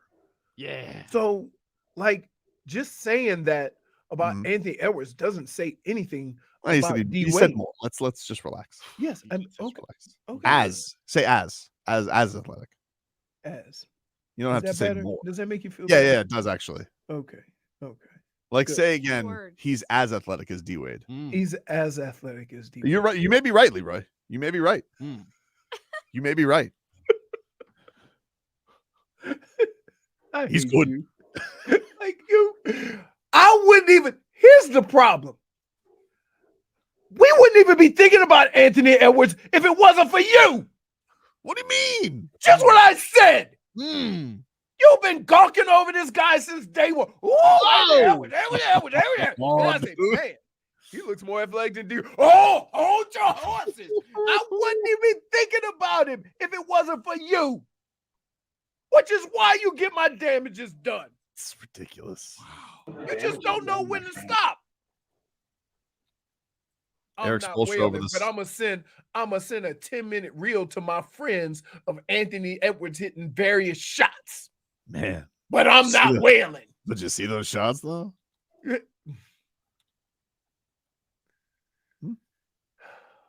also a good actor. Same old Tobin. Same old Tobin. Eric Spoelstra in August. It's hard not to look at Anthony Edwards and not see D Wade in him. I'm not a guy for comparisons. I'm not. But the way he moves, competes, the way he electrifies the crowd. Yes, it reminds me of number 3. And I've told Anthony that. I feel like I'm going back in time. Whoa. That's Goosey's right there. That's pretty good. Oh, they're gonna be what a Thank God Sposed is still the coach. Because remember, you traded him to Portland. Now you're just being a jerk. Which is why I'm trying to change my ways. You try, but listen, trying your hardest. you keep trying to change your ways. Mhm. Don't be mad at us if we ain't buying it yet. It's very disappointing. It's I pretty really- hard to say you've changed your ways Mhm. while sending us a video reel of Anthony Edwards. I said that he's the outlier. I'm not talking about anybody else though. Okay. This is that's like me saying I would never cheat on my wife unless it was Holly Berry. Like, come on, what are you doing? Like, what are you doing? I mean, though. I mean, come on, it's Holly Berry. But rumor has it she's a little cuckoo for Cocoa Puffs, but that's okay. JFig? JFig I didn't know that. Sorry. Let me back a little bit. You know how people say every donation counts? Yes. Well, not according to Drake. Oh, why? So he was on a live stream and he reacted to getting a 20-cent tip from a viewer. Why is Drake getting tips on a live stream? I don't know. I think it's like a thing they're doing now, like on Instagram or something. I don't know how it works. Drake, he's really hurting. Well, he was really hurting, and he said, "Thank you for the 20-cent tip. Appreciate that. That'll go to a good cause." But I mean, you kind of already contributed to his 15 minutes of fame because it's making news. It's everywhere. Does this person like so getting famous? now? So wait, what was his reaction? Like, was he making fun of the person? Like he was being sarcastic and like just paying attention to it. Really. Damage is done, my I friend. will say this. It's hard to feel anything towards Drake because he did take all the money that it would take to make a music video and gave it away. Right. So, like, he's Sound like very charitable, but here's the deal. when we used to do the thing with the Heat, right? I'm a big believer that one person don't have to give 1,000, but if 1,000 people give $1, it has more of an impact because more people are into it. Right. And you get the same amount. So he's looking at the amount. I look at the number of people that are contributing, because it's more likely that when you go back next year, those same people are going to contribute again.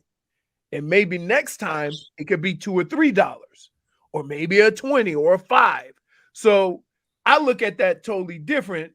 But you're talking about a guy that has a boatload of money who can't appreciate where money comes from, right?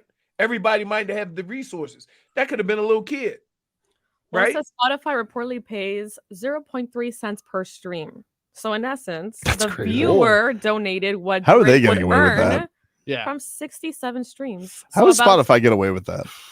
Well, it was a whole thing It's true. a couple years ago. It's true. Other companies pay more. I think Tidal pays more. But who has Tidal? It's No crazy. one. Is that even a thing anymore? I don't like how Dade South just puts Tobin would have cleaned up Tobin would have cleaned up selling snake oil back in the day. Yes, I believe it. Listen, you have some snake oilsman like tendencies. Whoa! Instead of a golfsman, you're a snake oilsman. All right. What do you got for us, frog oil? Damn it. Frog oil. Why? That's Damages. poisonous, isn't it? Definitely. Yeah, for Yeah, sure. your dogs can't eat it. Couple drops of frog oil. I had a dog who ate it. We had to flush his mouth out. No, my dog passed away because of that. Okay. Really?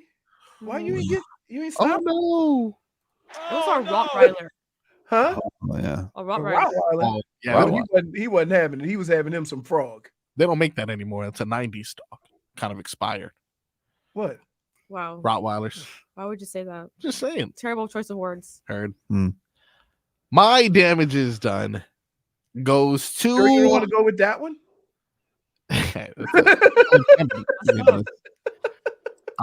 Tyron Woodley. Oh, and I'm going to tell you why.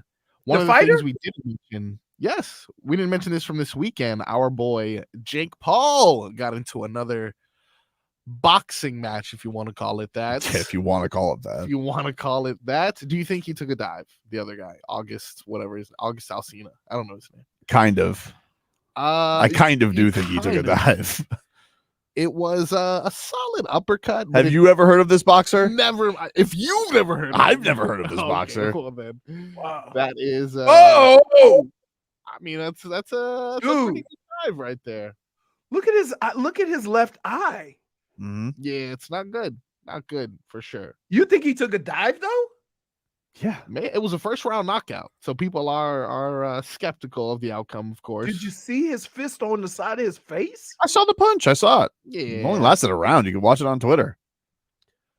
Yeah, it was less than 3 minutes into their boxing match, but this brings everyone out the woodworks. Tyron Woodley released a video Mhm. issuing a challenge to Jake Paul saying, "Let's fight MMA." And I think with this last horrible boxing match from Jake Paul and Tyron Woodley's last 2 losses, the damage is done. I agree with that. Damage is done, my friend. I don't want to see this again. I barely want to see Jake Paul fight again. I'd only want to see him fight against someone who I I'm think telling will you, beat Jake him. Paul. Jake Paul. I've been listening. I listened to a couple interviews with him, and he's like, "I want to be world champion." This dude is never going to get credit in boxing. He should go fight MMA. He'll get more credit. Really? Here's the problem. Okay, the problem is Woodley can't talk trash while trying to make some money on Jake Paul, right? By getting into a fight. Mhm. Because everybody talks trash about Jake Paul, and I have too. Mhm. And some of his fights are fugazi. But everybody that fights on this card makes good money.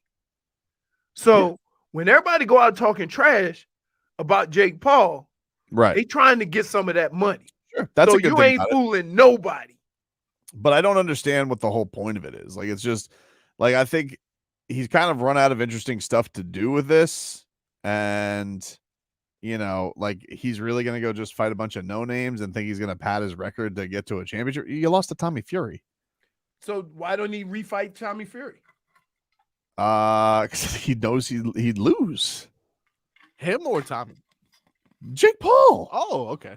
I thought Tommy's like, it was And too that close. fight sucked. It did suck. That's the worst part about it, actually. I think he makes money by fighting Logan. That definitely would sell. Yeah. Little Paul on Paul. Logan's not that good. No, he's not. Nah, he's not. No, he's not. He either So he either need to fight a name or do MMA. He's gonna fight MMA, I think. But I'm telling you right now, he'll get more credit for MMA than he did for boxing. I think Logan would do better in MMA than he would in boxing. Logan? Yeah, he was a wrestler or something like that, like a state champion. Who cares? High school stuff. But I don't know if Jake Paul knows I'm that. telling you, I don't know what it is. Wrestlers do well in MMA. Yeah. Jake Paul, though, he was on Disney Channel. Well, they didn't do well in MMA this weekend because Colby Covington got the brakes beat off him. You know what's funny? You can't talk the most trash and be the biggest tool in MMA and go out and get beat down. You can't do it. Embarrassing. Got out Conor wrestled McGregor. Conor McGregor. Like, I mean, who told him he was tap machine? He asked me not to kill him. You beg me, please don't kill me. Back after this.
Sam Reinhart on the doorstep picks up the rebound, and he's able to slice a backhand past Calvin Pickard. That's 3-0 Panthers with 30.3 seconds to go here in the first period.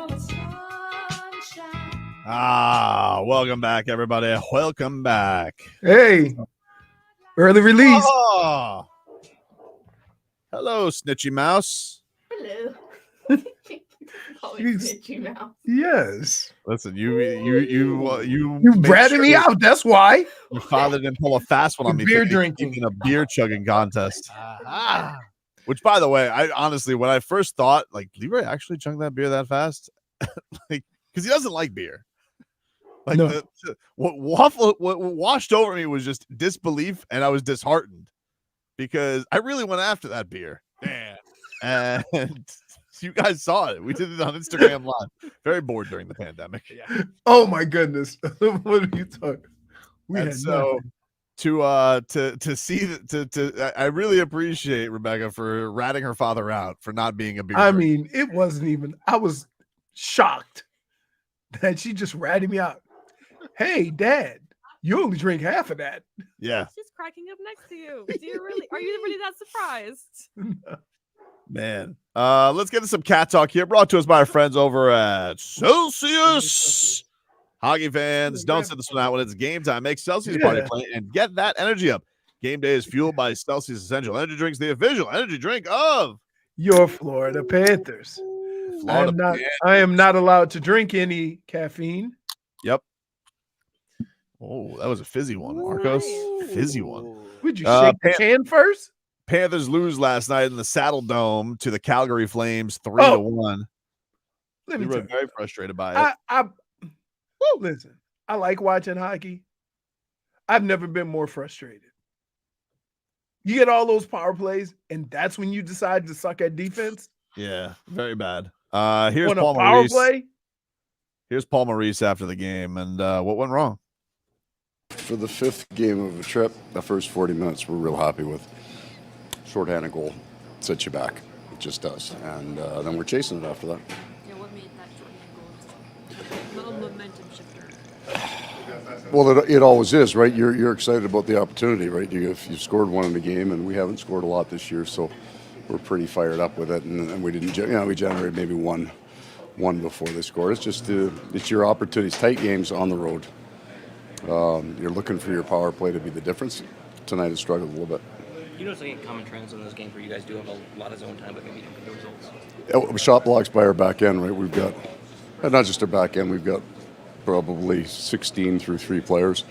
I think that was more of a function of we got some miles on us right now, and we weren't getting into the holes quite as quick as we could, and it was a little bit of a harder grind to get to the net front, but I still like the starting point. I like the foundation of it. I think it's going to be a good thing for us. You talk about being a little tired, obviously going home now.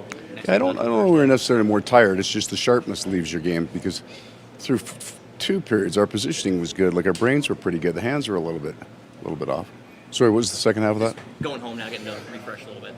Yeah, we got 18 road games under our belt, and we've been a pretty good team on the road, and we've been a real good team at home, so it'll be good to get home. And during this road trip, you said it was an opportunity to define your team's game. How would you define your team's game looking at the new talent? Still like it defensively. I think we're still finding out about some people. We do. We had a big turnover, and there's still some guys trying to find the best spot for them to play. But even with that, I like, we hadn't given up a whole heck of a lot through, too. And even really when we look at it in the end, if you put this game in our building, it sounds different, right? There wasn't as much going at our net that I thought was necessarily dangerous. So we're all right. Okay. There you go. Paul Maurice after the loss last night. Panthers head coach. Now the Cats do come home, basically are home for the rest of the month. 4 out of 5 at Amerant Bank Arena with one little trip ski up to Tampa Bay. So very similar to the Heat. He's very mellow with these interviews. Like I was probably more upset. Been there, done that. Yeah, he's been there. He's been around a minute. He doesn't seem doesn't get frazzled by anything. Right. It's but it's tough loss. That is a frustrating loss for sure. It was a really rough trip. If a novice hockey watcher can get that frustrated over the type of goals, like that's the first time that's happened since 2018. Oof. 2 shorthanded goals. Oof. Woo. I'm like, holy smokes. And you ever notice shorthanded goal always seems like it's a breakaway. Of course. Like, how? You got more guys than them. I know. It's very annoying. Very annoying. All right, when we come back, Micah Parsons. You familiar with him? He's What gonna did do he the waddle. say this time, dude? This guy, listen, We kind of like when the waddle's being done. he is a menace, but he likes to chitty chat. You know, he says he's got a lot of things to say. He can't He's also stop the unhappy. run worth a damn. He's also not happy. He feels like the Cowboys. This is hilarious. He thinks the Cowboys are being unfairly criticized after this one, which I find interesting from a guy who has a lot of critiques to say about everybody else. So we'll hear from the Cowboys star pass rusher as the Dolphins get ready. And what does he have to say about this matchup coming on up as we get to 15 minutes of Game Day Uncensored after this?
Let's go! Sponsored by South Florida Lexus Dealers. Experience amazing.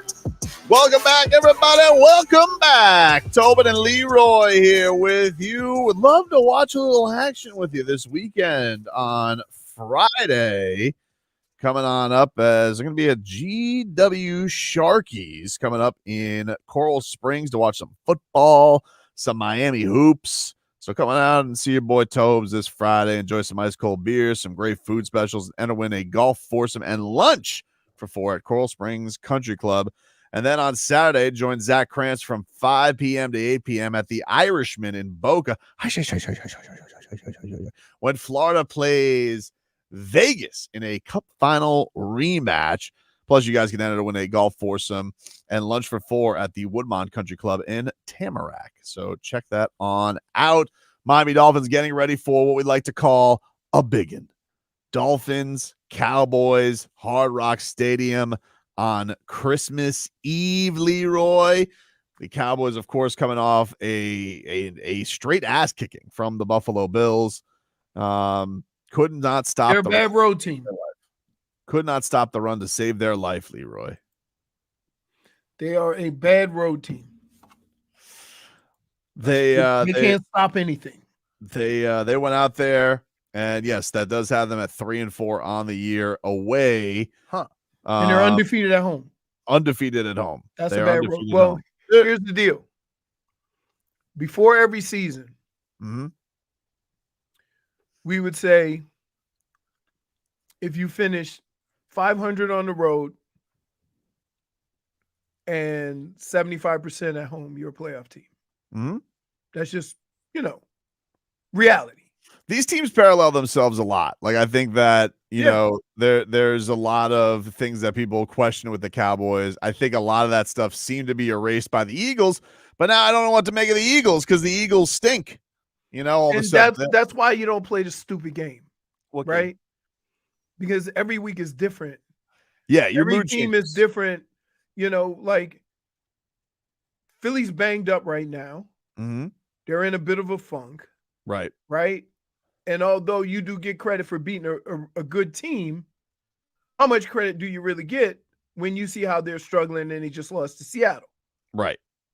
Conversely, early on in the season, when San Francisco had all those injuries and Debo and the quarterback, and they had a couple guys on defense, now they're at full strength. They look unstoppable. So you don't know. Like, that's why you got to take it 1 week at a time. You can't. There's no way of determining who's going to do what, who's playing. What if Tyreek doesn't play this week? Right? The team is going to be different. He's playing this week.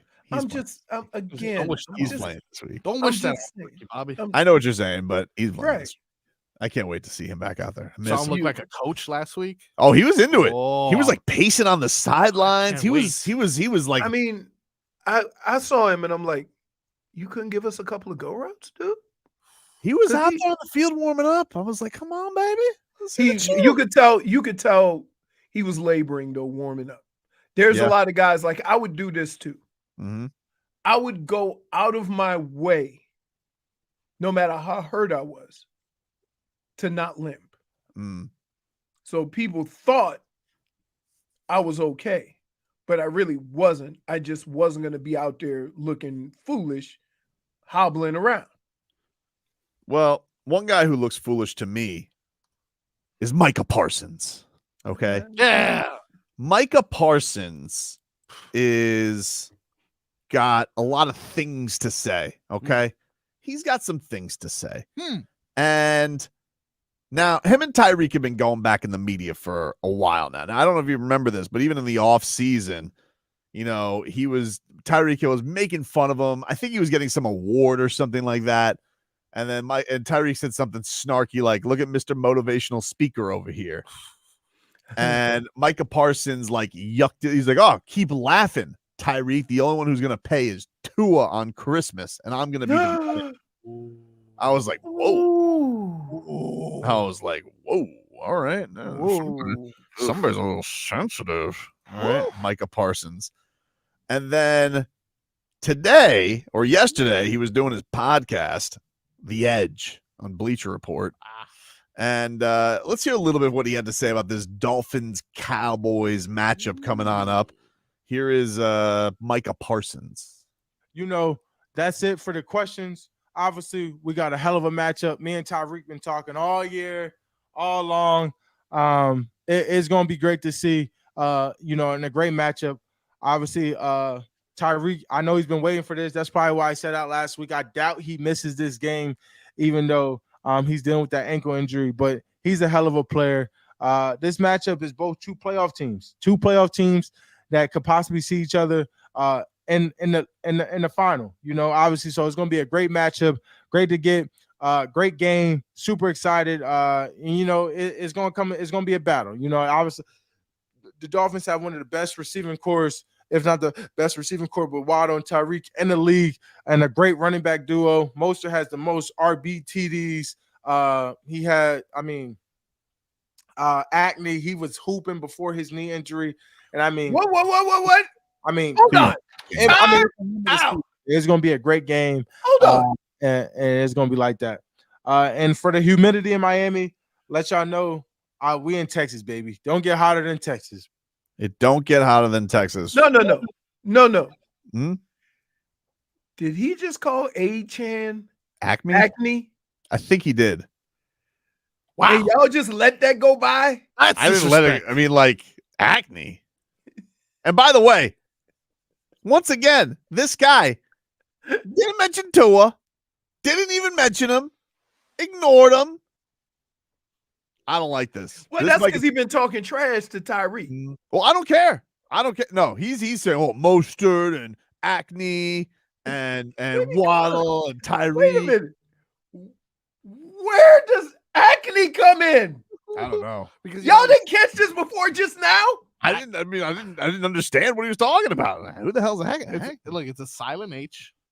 Acne. In fairness, A-Chan has changed his name a couple times. We're not really sure. No. Hold on. If I may, he didn't change it. We just start calling him the right name. No, he changed it. They changed it, dude. It's A-Chain. It looks like an A-Chain, but he wants it to be A-Chan. He's allowed to get. Listen, he can do whatever he wants. He's the fastest running back in the league. Okay, for sure. Might be faster than Cheetah, but I'm not ready to say that yet. Not ready to say that yet, but he's really fast. All right. But this guy's out here, it's going to be much. And by the way, dude, no, it's not. Texas isn't hotter, okay? It's hotter down here. All right. Now, I've only been to Texas in the winter, and it was freezing. That's because you went to North Texas. Went to Dallas. You went to Dallas. It snows in Dallas. I didn't like it. I didn't like it. But I don't, Down where I went, down by the Gulf. Holy smokes. It's interesting though. We have Mike McDaniel's actually a response to Micah Parsons. I'm sorry. What? I muted Leroy. Okay. But before we get to that, can I hear some Micah Parsons? Because it's very interesting. This guy, you would think he's used to the spotlight now. He's been a star for a little bit, but listen to this guy. This guy who's got a lot of things to say about a lot of things. This guy was sitting here and he's whining and complaining. Because he's like, people are singling the Cowboys out. Boo-hoo.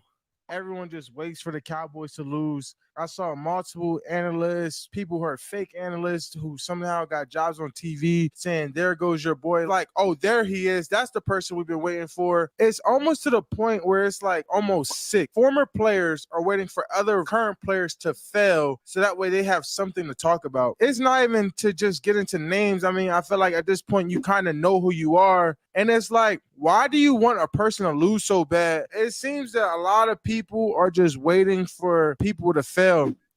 Yeah. Hey, Micah, here's a little thing. I'd like to welcome you to something. Welcome to sports, dude. Yeah, that's how it works. You root for some guys, you root against some guys. You have probably the most popular team, America's team, Dallas Cowboys, most popular, Cowboys Nation we travel. Guess what being America's team also means? You're going to have a lot of haters. That's how it works, dude. You get the nation's critiques.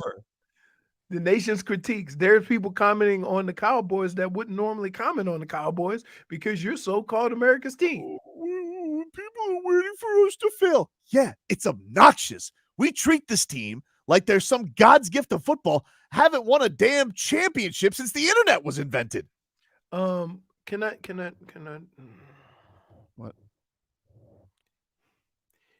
You can't be the guy that says that to the Cowboys when your team hasn't won one since 1972. But Leroy, I'm not complaining about people critiquing my team. No. Yes, you are. You always No, I'm not. No, we both complain about how they treat Tua. Dude. Well, yeah, that's ridiculous. And by the way, you know who else did that to Tua? Micah Parsons. Micah Parsons did that to Tua because he was sitting there, I could be Tyreek Hill's quarterback. Get out of here. I think I have Mike McDaniel's response. I thought you were going to play Micah Parsons being a hypocrite. Oh, okay. Being a hypocrite. Well, you live on a throne of lies, Micah Parsons. Oh, people are just waiting on negative things to say about people. Should we call him Mika? You're sitting here, Mika, and you're going out there and you're hosing down Tua 2 weeks ago. Oh, anybody could do what Tyreek Hill, what anybody could do. And now you're upset about people critiquing people in sports.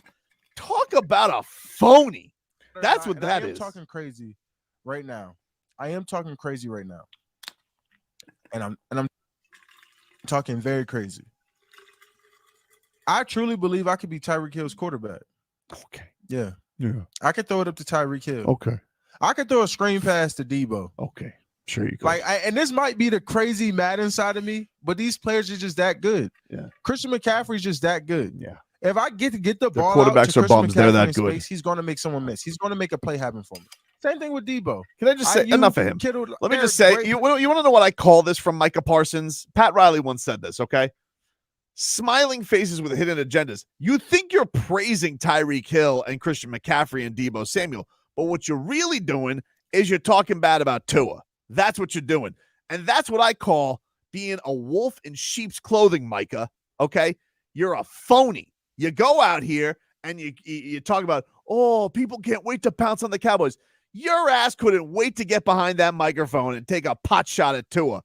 Well, guess what, dude? I hope you're used to it because you're going to be watching this dude throwing bombs all day on your team's ass, okay? And I hope you got your track shoes on because your ass can't stop the run to save your damn life, and Raheem Mostert and Devon A-Chan are going to put on their Roadrunner shoes and run by your ass, okay? I still can't believe he called them acne. Yeah. The only person who's going to be having acne is you because you're probably going to have so much sweat dripping on your face from chasing after those dudes on the field. So I hope you're ready, dude, because you said that you're going to be the Grinch, but guess what, dude? Tua is Cindy Lou Who, and he's here to change your cold-ass heart. That's what's coming for you because nobody loves Christmas more than Tua, and he's got a present for you right under the Christmas tree. And spoiler alert, you want to know what it is when you unwrap it? An ass kicking, Micah Parsons. Can I ask you a question? And let me tell you something else. You want to know what's going to come to you after that? Some more criticism. But you deserve it because you opened up your yap first. I could be Tyreek Hill's quarterback. Hey, can I ask you a question? Sure. I love Christmas. Was that a compliment to Tua? Calling him Cindy Lou Who? Oh, Cindy Lou Who should change the Grinch's heart. But you still, I mean, I don't know if I want that compliment if I'm Tua. What do you mean, dude? It's a compliment. She saved Christmas from the Grinch. Is that what happened in the Grinch? Yeah. That's what happened in the Grinch. Don't you have a play coming up? One of your kids is in the Grinch play or something like Yeah, that? but he only has like one line. He's a tree. Oh, okay. Wait, trees don't talk. In Seuss World, they do. Oh, okay. Don't recall that. We have Mike McDaniel's response to Micah Parsons, kindly. Yeah, and I appreciate this from him. With all due respect, F off. Look at that. Straight to the point. With all due respect. Wait, you know you got to put your mouth guard in and buckle your chin strap when you hear with all due respect, right? So great. Take a quick break. Back after this. Previously on Tobin and Leroy. F off.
Welcome back, everybody. Oh, yeah.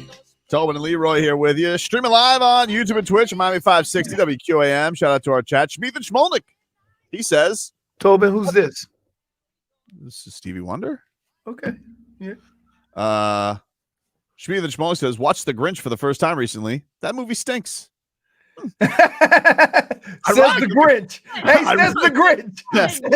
Says the Grinch. Coming from our own little Grinch. Yeah. Merry Christmas, Schmeathan. Yeah. It would have been more surprising if he said it was good.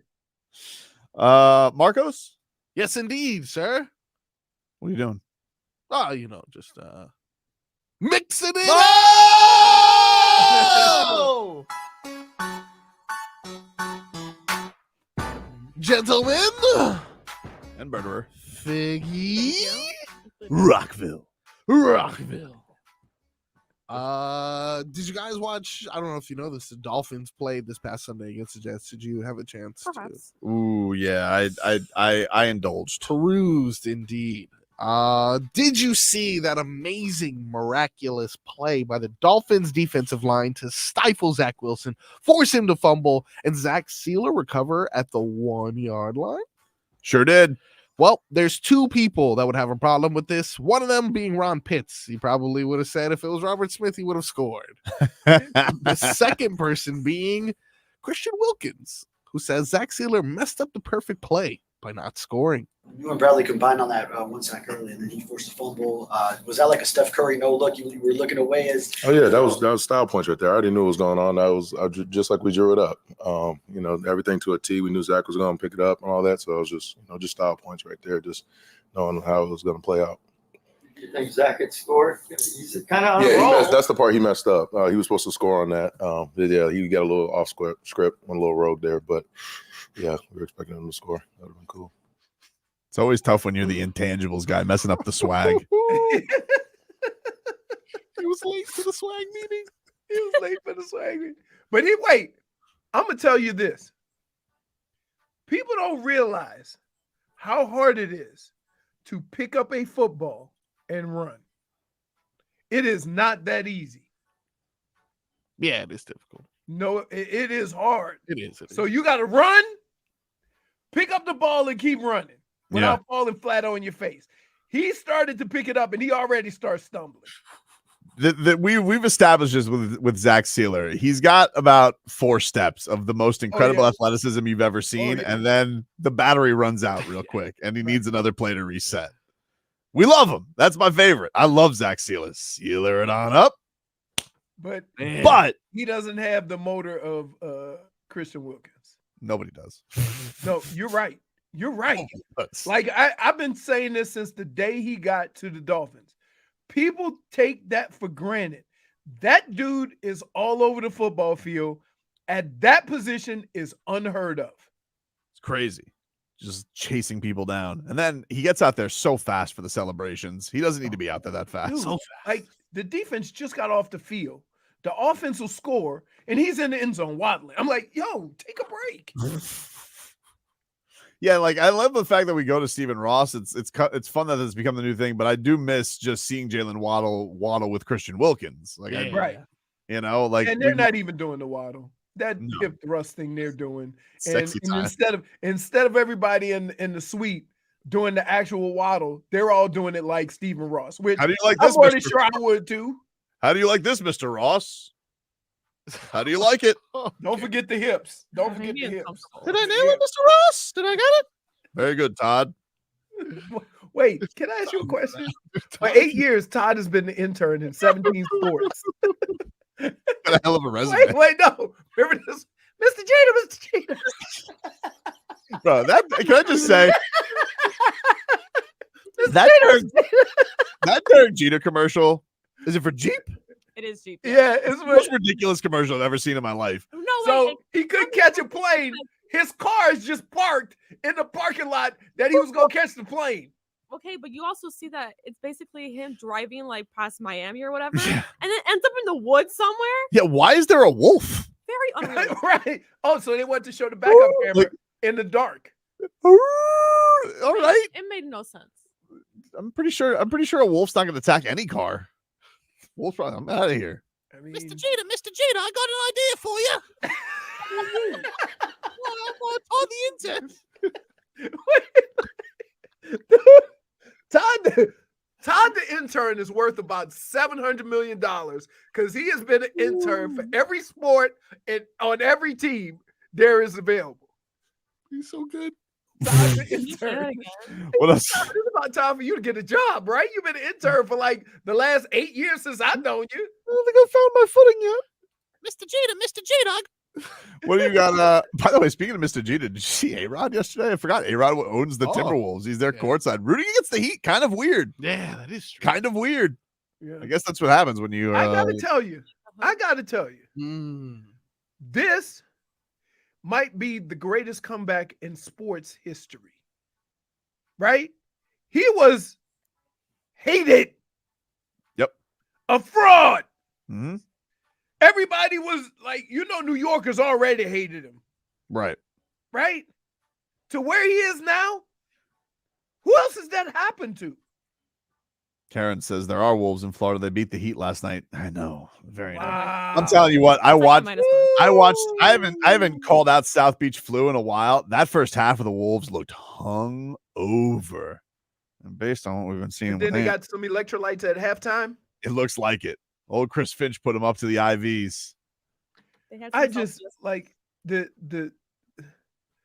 don't know what it is that they play some of the best first half basketball that we've seen them play in years. And every time they go into a locker room and take a break, you got to cross your fingers. Weird. Because you know what's coming. And now it could be the third or the fourth quarter, which you could usually only the third quarter. Because you say, okay, we survived third quarter. We're good. No. We need the Heat to go into every halftime like down 3. That's what they down need to 10. Down 10. Down 10. What else we got, Marcos, in the mixed bag? We're going to go from one intangible to another. Tyler Herro yesterday after the game says, I felt good and I wanted to play the right way for my team. I felt good. I tried to come back and not really force too much. Just trying to make the right play. And that's kind of the way that, the guys have been playing with me and Bam out. Just, finding that open guy, being able to make that extra pass. And I think that's the way we should play anyways, just continuing to make the right play, swing the ball, let guys play out of closeouts. We have a bunch of guys that are attackers, so just making the right play. Tyler Herro, 25 points last night in his return? Yes. I got a stat for you. What's a stat? By Stunting Steve, you got it too. Heat by quarter. First quarter, plus 59. Second quarter, plus 32. Third quarter, plus 27. Oh, okay. Fourth quarter, minus 96. That's from at XO Samantha Banos on Sammy. Twitter. Sammy. Man. Wow. Sammy's bringing the numbers. That's rough. That's bad. That's not tough. That's not tough. That's not tough. That's not tough. That's not Heat culture. That's not tough. That's not grit. That's not grit. That's not good. That's not good. Yeah, I think they're net rate. Are you shocked? Because you said this earlier. That Tyler, like when they went on a 10-1 run, I thought I thought Tyler and Jimmy were coming back in. I was very shocked. Did anybody ask for why? He explained it a little bit. He said that Tyler's minutes got a little messed up on where he wanted to use them because he was having such a successful end of the third. He just wanted to finish out the third with them, and so that's why they needed him to have a bigger break. Because even Tyler said my wind wasn't quite there. Right. To which I was thinking to myself, he hadn't played basketball in a month and a half, dude. That's how it goes quickly. Does it? Well, yeah. Needed. Keep in mind, it's not even that he's not playing games, but he's also not getting that work in during the week because he can't run. Tyler had a great first half. I mean, he came out, he was lights out. That floater, that was on point. But it was not enough. They fell flat. Jimmy only scored 3 points in the second half. I think he didn't score any in the fourth. Took that one awful three. Oh my God, that was so bad. It never got above the rim. It was terrible. I'm like, how you gonna make a 3-pointer and the ball never get above the rim? It was so flat. Yeah, it was bad. It was a bad shot. Anything else in the mixed bag, Marcos? Yes, indeed. Let's keep this intangible train running. Now we're getting back to Mike McDaniel as he explains how much he loves Durham Smythe. Tangible. In a year and a half, you'd be hard pressed to earn and garner more respect from me as a coach. He's really carved out a very important role for how we do a lot of things, whether that's the in the run game, in pass protection, or converting a critical third down, which he I think he's responsible for 2 first downs. I'm positive one was third, maybe it was fourth, I don't know. And so he every time he's on the field, he's a big part of what we do. So there's a lot on his plate on a week-to-week basis. He does he goes above and beyond for the team. I sometimes an install, I'll try to we'll have a play up in 2 different personnel groups. One, he's the primary target in one personnel group, and in the other personnel group, he's not the primary target. And I'll ask him in front of the group, hey, which personnel is better to run this play in? And he's like, I think both are great. That's how he approaches everything. He is pick a side. He's the consummate Miami Dolphin because he is just trying to do whatever it takes for the team to win. Goosies. Would you say Durham Smythe in this town, is he king intangibles? Like if somebody were to wear the intangibles crown, would it be him? Would it be Von Ginkel? Would it be Duncan Robinson? River Craycraft? River Craycraft? Yeah. Not this year. He hasn't got me my anytime touchdown. I mean, the reason why you get paid so much on the anytime touchdown is you got to go like 4 or 5 weeks with it. I know. I mean, I'm more shocked that Chase Claypool can't get some run. Stunt Steve says Zach Sieler is king intangible. I don't know, guys. It was a long reign by this person. Even though he's no longer in office, I go ahead and support him still. John Denny, dude. John Denny? John Denny is still my He's king. like an intangibles OG. He's my king. He is. Long live John Denny. Long live him. King of the snap. We'll take a quick break, get you caught up with your headlines. Back after this.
most famous reindeer of all. Come on, Rudolph the red-nosed reindeer, out of every tiny nose. Come on, and if you ever saw him, you would even say it. Come on, all of the other reindeer. Welcome back, everybody. Tobin and Leroy here with you. Everybody could come out with a song, right? I love this. Rudolph the red-nosed reindeer. Come on. Come on.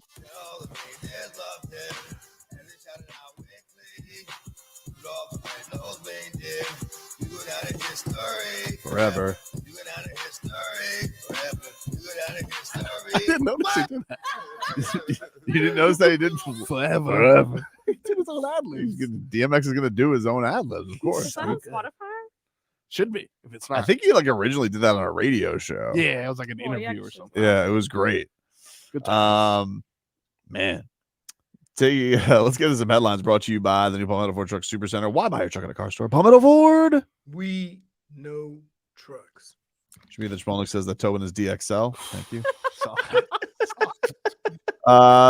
Marcos has let me know that if the Finns win this weekend, they clinch a playoff berth. If they win and the Bills lose, they clinch the AFC East, which makes sense. I think their magic number was 3 last week, which means they need any combination of wins plus Bills losses. Correct. So yeah, they could win, or they could win the next 2, and I think they clinch the East. Right. That should get them to where they. Well, because one of them would be against the Bills. No, I mean, even I think if they win the next 2, I think that they clinch because the Bills wouldn't be able to catch them. Right. So, but I think they go this week and then they go to Baltimore, right? Yep. That's the game. That's the game. But I think the thing that's like, look, obviously you want to keep the Bills away, and I know that the coach doesn't want to talk about picture, but like, look, this team has talked about they want to do something special. We can talk about the picture and what it looks like if all the things happen, right? Mm-hmm. I get that he doesn't want them concentrating on that, but that's our job. Yeah, right? I just think that this is such a cool thing to have. Not only to be in it like this, and not only that, like you have a chance to get the 1 seed, dude. If you win out, like that's insane. So cool, and you could like be imagine getting. What's gonna happen, right? No, I don't want to talk about that. Don't talk about that. Hey, I'm tell you what's gonna happen. I'm gonna tell you what's gonna happen. If it doesn't happen, people are gonna start talking about all the games they let slip away, which is unfair. Because everybody has those games, even Baltimore, right? Everybody has those games. It's a long season. But the only game you could really bitch about is the Tennessee game. That's the only one. That was just garbage. It was the way they lost. Losing a 1-score game to the Chiefs and losing on the road to Philly with crooked refs, like, But that loss doesn't carry as much weight with those 2 teams because they've been struggling all year. Yeah, that's true. Which is like, and here's the kicker. And correct me if I'm wrong. The Dolphins have not struggled as much as the teams that they've lost to have. Haven't had as many obstacles. Just they haven't struggled. They've had the same amount of injuries. They've had to move players around. They've had to play musical chairs with their secondary and their offensive line. Yeah, I think the only counter to that would be people would say they all will have a win they could probably look back on and say, well, yeah. But that's what I'm saying is that the season is so long that you just kind of have to take it all in, right? And think that you probably won a couple of games you had no business winning. Wild, man. Yeah, but it's fun. It's fun. Like you come to work every day and you're not talking about, where the draft position is, or you're talking about, what the position is in the playoffs, or how can we get the number 1 seed, or that's fun. You haven't had like even last year. Remember how last year was? The end of the year after losing 5 straight and wondering, Wow, they might not even make the playoffs and having to like work all the possible scenarios. Yeah. That's not fun. No, it's not fun. This is fun. That's not fun. That's not fun. Let's get to some headlines brought to you by the new Palmetto Ford Truck Super Did Center. we just do that 5 seconds ago? I asked Marcos if we did, and he said yes. So I don't know if I did or not. Did I do it, You JFig? said yes. What did you do the He truck? said yes. Did you do the truck? Yes, I did the truck thing because I did black truck this time. Nah, you're lying. You never Palmetto Ford. We know trucks. Oh, I did it. There you go. So it's Marco's fault. But you said yes. Thanks a No lot. way. Thanks a lot, Palmetto Frog. That's the point.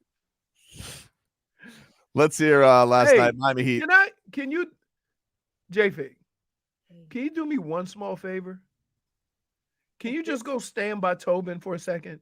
I want to see if Light.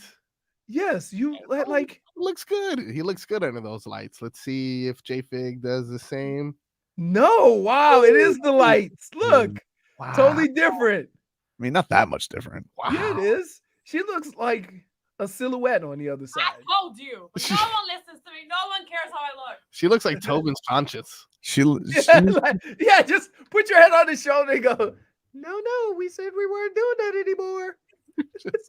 Retire the harpoon.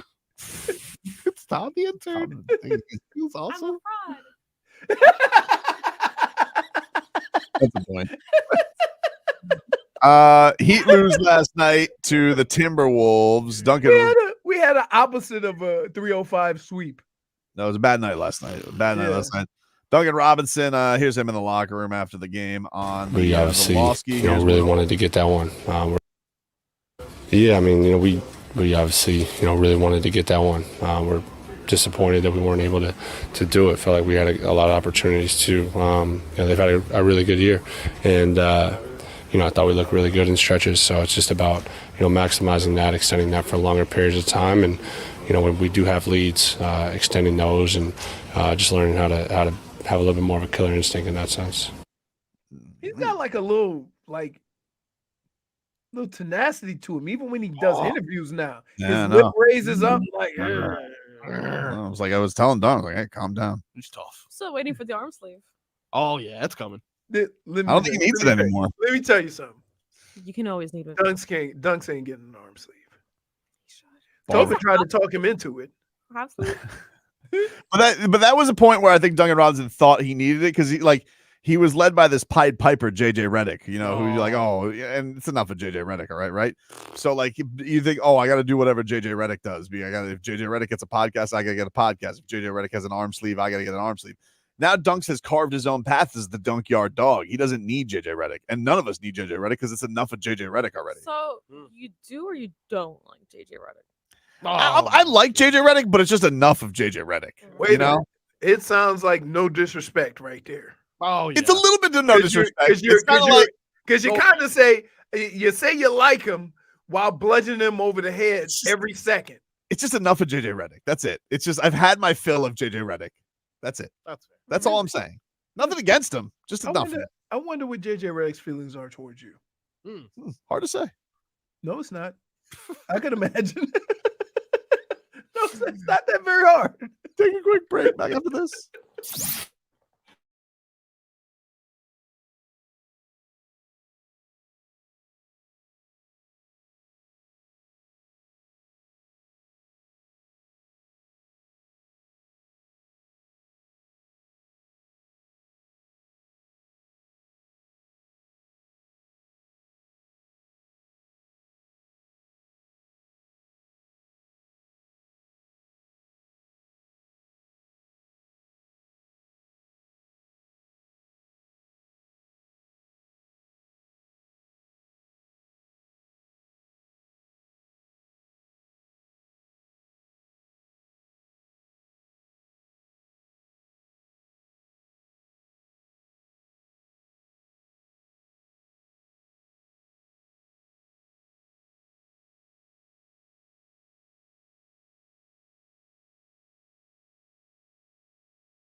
want to win 2 4-day passes and a campsite to Rockkkkkville. All you got to do is text the word roll to 20357. That's roll to 20357. Get the word right, and you're entered to win. For more info, go to our contest page at WQAM.com. But if you guys want to win a pair of 4-day passes and a camping spot to see the Welcome to Rockkkkkville Music Festival on Daytona Beach International Speedway next May, you guys want to text the word roll to 20357 to see the Foo Fighters, Jelly Roll, Motley Crue, Edgar Allan Poe, Greta Van Fleet, Judas Priest, Stone Temple Pilots, and more. Hey, you know who returns tonight, right? Hard Knocks. Ja. Oh, Ja. Yeah, Ja does return tonight. He was suspended for 25 games. I saw that Draymond's at least out for 3 weeks. At least they're keeping him out for 3 weeks. So and that might not even be enough. I think they have enabled him so long that he just assumed that what he was doing was okay. Edgar Allan Doe. Tobin is Edgar Allan Doe. The reason I was saying I went Edgar Allan, but we were talking during the break. We were talking about if the Dolphins-Ravens game is going to get flexed because Marco said, somebody in the chat said that it was. I haven't seen that on Twitter, but maybe that's somewhere. But I was looking next week at the games coming on up, and the Sunday nighter for Week 17 is Packers-Vikings. And Packers-Vikings, though, that's always pretty big. Well, I guess that could be. Well, they're not for a wild card spot. They're not going to do that because the Lions have that puppy wrapped up. Not yet. They clinched the playoff berth, but not the division. They're not losing that division, dude. Come on. Right. They're not losing that division. No way. They bite kneecaps, dude. No way. You know what? Okay. That's crappy because she just sneaks the picture up there. I didn't say what'd you put. JFig sneakily put that. You've had an evolution. Look at that. Yeah, Sunday Night Football, Leroy.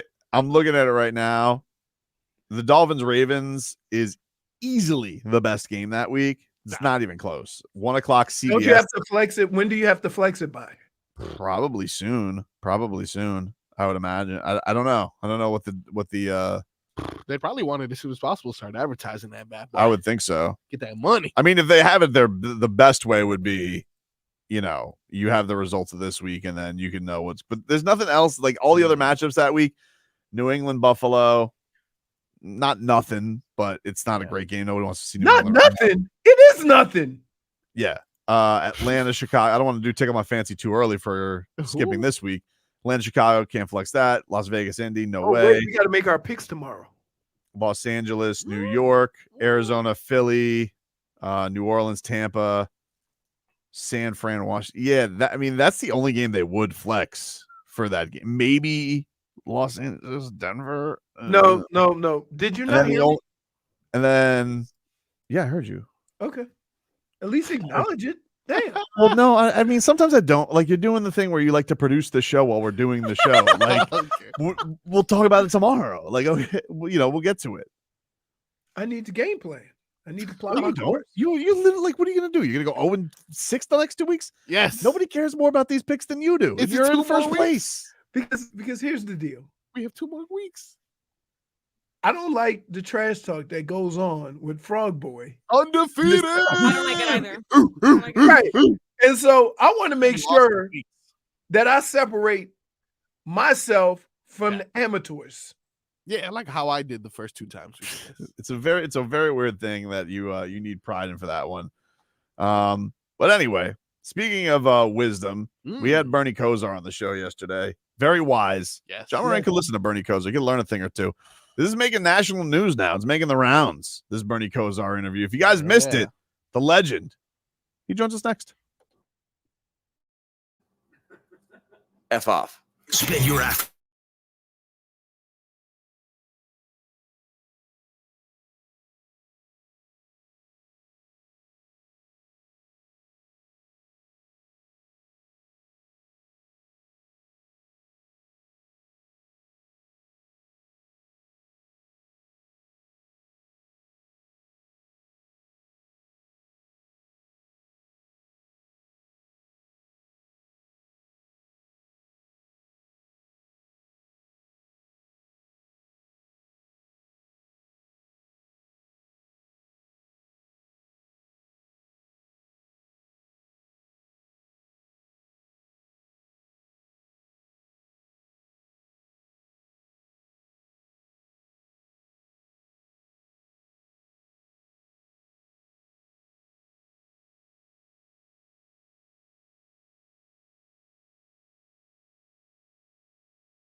Well, let's go out to the Toyota of Hollywood guest line. Shop hundreds of Toyotas indoor. NFC.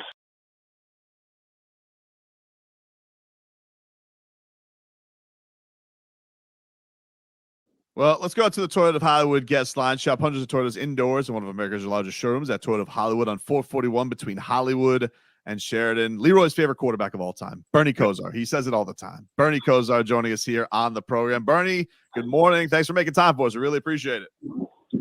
Hey, it's great to be with you. I have a little technical difficulty, but I had the Cleveland Browns Stadium in the background where Kosar and Leroy Horde did a little magic back in the early 90s where Leroy made me look good catching those passes out of the backfield. So thank you, because we were one of the teams that got a nice miracle W yesterday.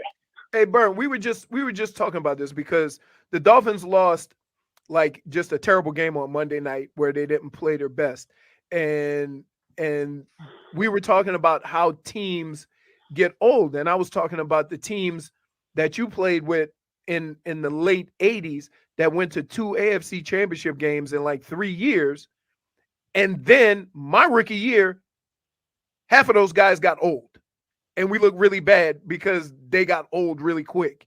And so the Dolphins have a lot of young players. How do you determine like when it's coming and to kind of jump the gun on that? Because it happened to us, my rookie year, it happened all of a sudden.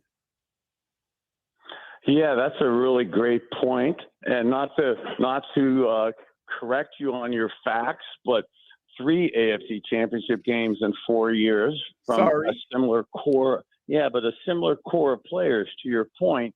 And we love loyalty. We love consistency and tradition. But in NFL, the not for long league, the injuries are a big part of it, and you tend to get young or get old quick in the game. So that did happen to us, and older veteran teams tend to get a little tired towards the end of the year. It's actually why I believe in Cleveland, Joe Flacco not having to throw OTAs, training camp the first half of the season. His arm talent here in December, because he hasn't had the season's wear and tear, was special to see him in the fourth quarter yesterday. But younger players, rookies, they used to say sometimes hit the wall because they're not used to the length of this type season. But really, youth is a massive benefit in the long duration of an NFL year, and have it in terms of youth, athleticism, and speed. And yeah, it was terrible Monday night, the way it transpired against the Tennessee Titans and stuff. Boy, but a young team like that could really break up a team and cause uncertainty. And I use the you matter for self-confidence and self-esteem, but a Monday night loss to a young team like that could really evaporate a team's confidence. And to see a team come out against a rival team, albeit a hurting team like the Jets, but do what you're supposed to do in December to them and put a complete beat down where the game wasn't even in doubt. To come back from that gives the you matter, the self-confidence, and the youth, to your question, almost they got fresher legs than the older teams. So that's something where nobody's going to want to play the Miami Dolphins in the playoffs right now, especially with the Vic Fangio defense and Bradley Chubb having 7 tackles, 3 sacks, and 2 forced fumbles like he had yesterday. I mean, for him to be it as a Dolphin for basically less than 2 years and already be one of the top 10 guys in forced fumbles in Dolphin history with our awesome lineage and history within the Miami Dolphins, it's really special. Some of the things I think we could create down here. Bernie, as a quarterback yesterday for Tua getting a chance, everybody's talking about, Tyreek's having an MVP season. You lose a guy like him. You never want to lose a superstar for a game, but what do you think that's going to do for the chemistry for him and Jalen Waddle to kind of say, hey, you got to be the one this game, and Waddle going off like that? Do you feel like that could have even more benefits for this last stretch run for getting a game like that where Waddle kind of gets to be the guy and him and Tua can focus on that relationship? Spot on. Awesome point. Nobody wants to have the awesome, great Tyreek Hill not playing, but to have him be absent yesterday, and for Tua to be 21 for 24, 224 yards, for him to come back from that Monday night game and ending like that, and for Tyreek not to be there, and for Jalen Waddle to have 9 targets and have 8 catches for 142 yards against the rival Jets like that, that's absolutely the type of confidence and belief and growth that a team wants as you're getting to this point in the year. And with 2 of my old teams now, the Dallas Cowboys coming to town on Christmas Eve, that's absolutely the kind of trajectory an offense wants like that. Hey, Brian, I want to ask you this, because one of the only complaints I've had about this offense is that it's not that they're one-dimensional, but all of the things that they do is centered around one player. And some of the best offenses I've played in, all of the pieces were interchangeable, meaning that we would run the same plays with different guys there to kind of throw the defense off so they couldn't just set up shop around one guy. And to see Jalen Waddle able to take that role, do you think Mike McDaniel would be better served to just every now and then just say, you and Tyreek switch, or put A-Chan out there, or just you have so many guys with speed that can still create those mismatches, but what it does, it throws the defense off that is so like Tyreek Hill centric that all they're concentrating on is what he does. Hey, so yeah, I think you're spot on, and I love Coach Mike McDaniels. I was got to spend a little bit of time with him as I'm staring out at Cleveland Browns Stadium in the background here in 2014 when he was the receivers coach under Kyle Shanahan here in Cleveland. His creativity and that specialness that Leroy that they do with their offense and their personnel groups and their motions and shifts. I sit back and I kind of fantasize about how you even call all of those motions and shifts and how you're able to articulate that and communicate that within the huddle. So it's massively impressive. One of the things I do, and I love to follow the evolution of the system, the evolution of how they layer new plays on. Not to give away game plans and stuff, but as we get to the end of the season and as everybody starts mentally really understanding what's going on, and the Dolphins really look to be understanding mentally the whole picture. Yesterday's game with the absence of Tyreek Hill, I absolutely think accelerates that kind of thought process. But even if it wasn't going to happen as successfully as it happened yesterday, this coaching staff is special, and I believe they're absolutely evolving towards that. And as you get into the playoffs and you have a little more time and have a little more film and breakdown, I absolutely see some of that interchangeable pieces to put more mental duress on the defense with that awesome speed that so many of the Dolphin players have, whether it's Waddle, Tyreek Hill, Mostert. I mean, this is a special group, and I think Mike McDaniels will do exactly those type of things.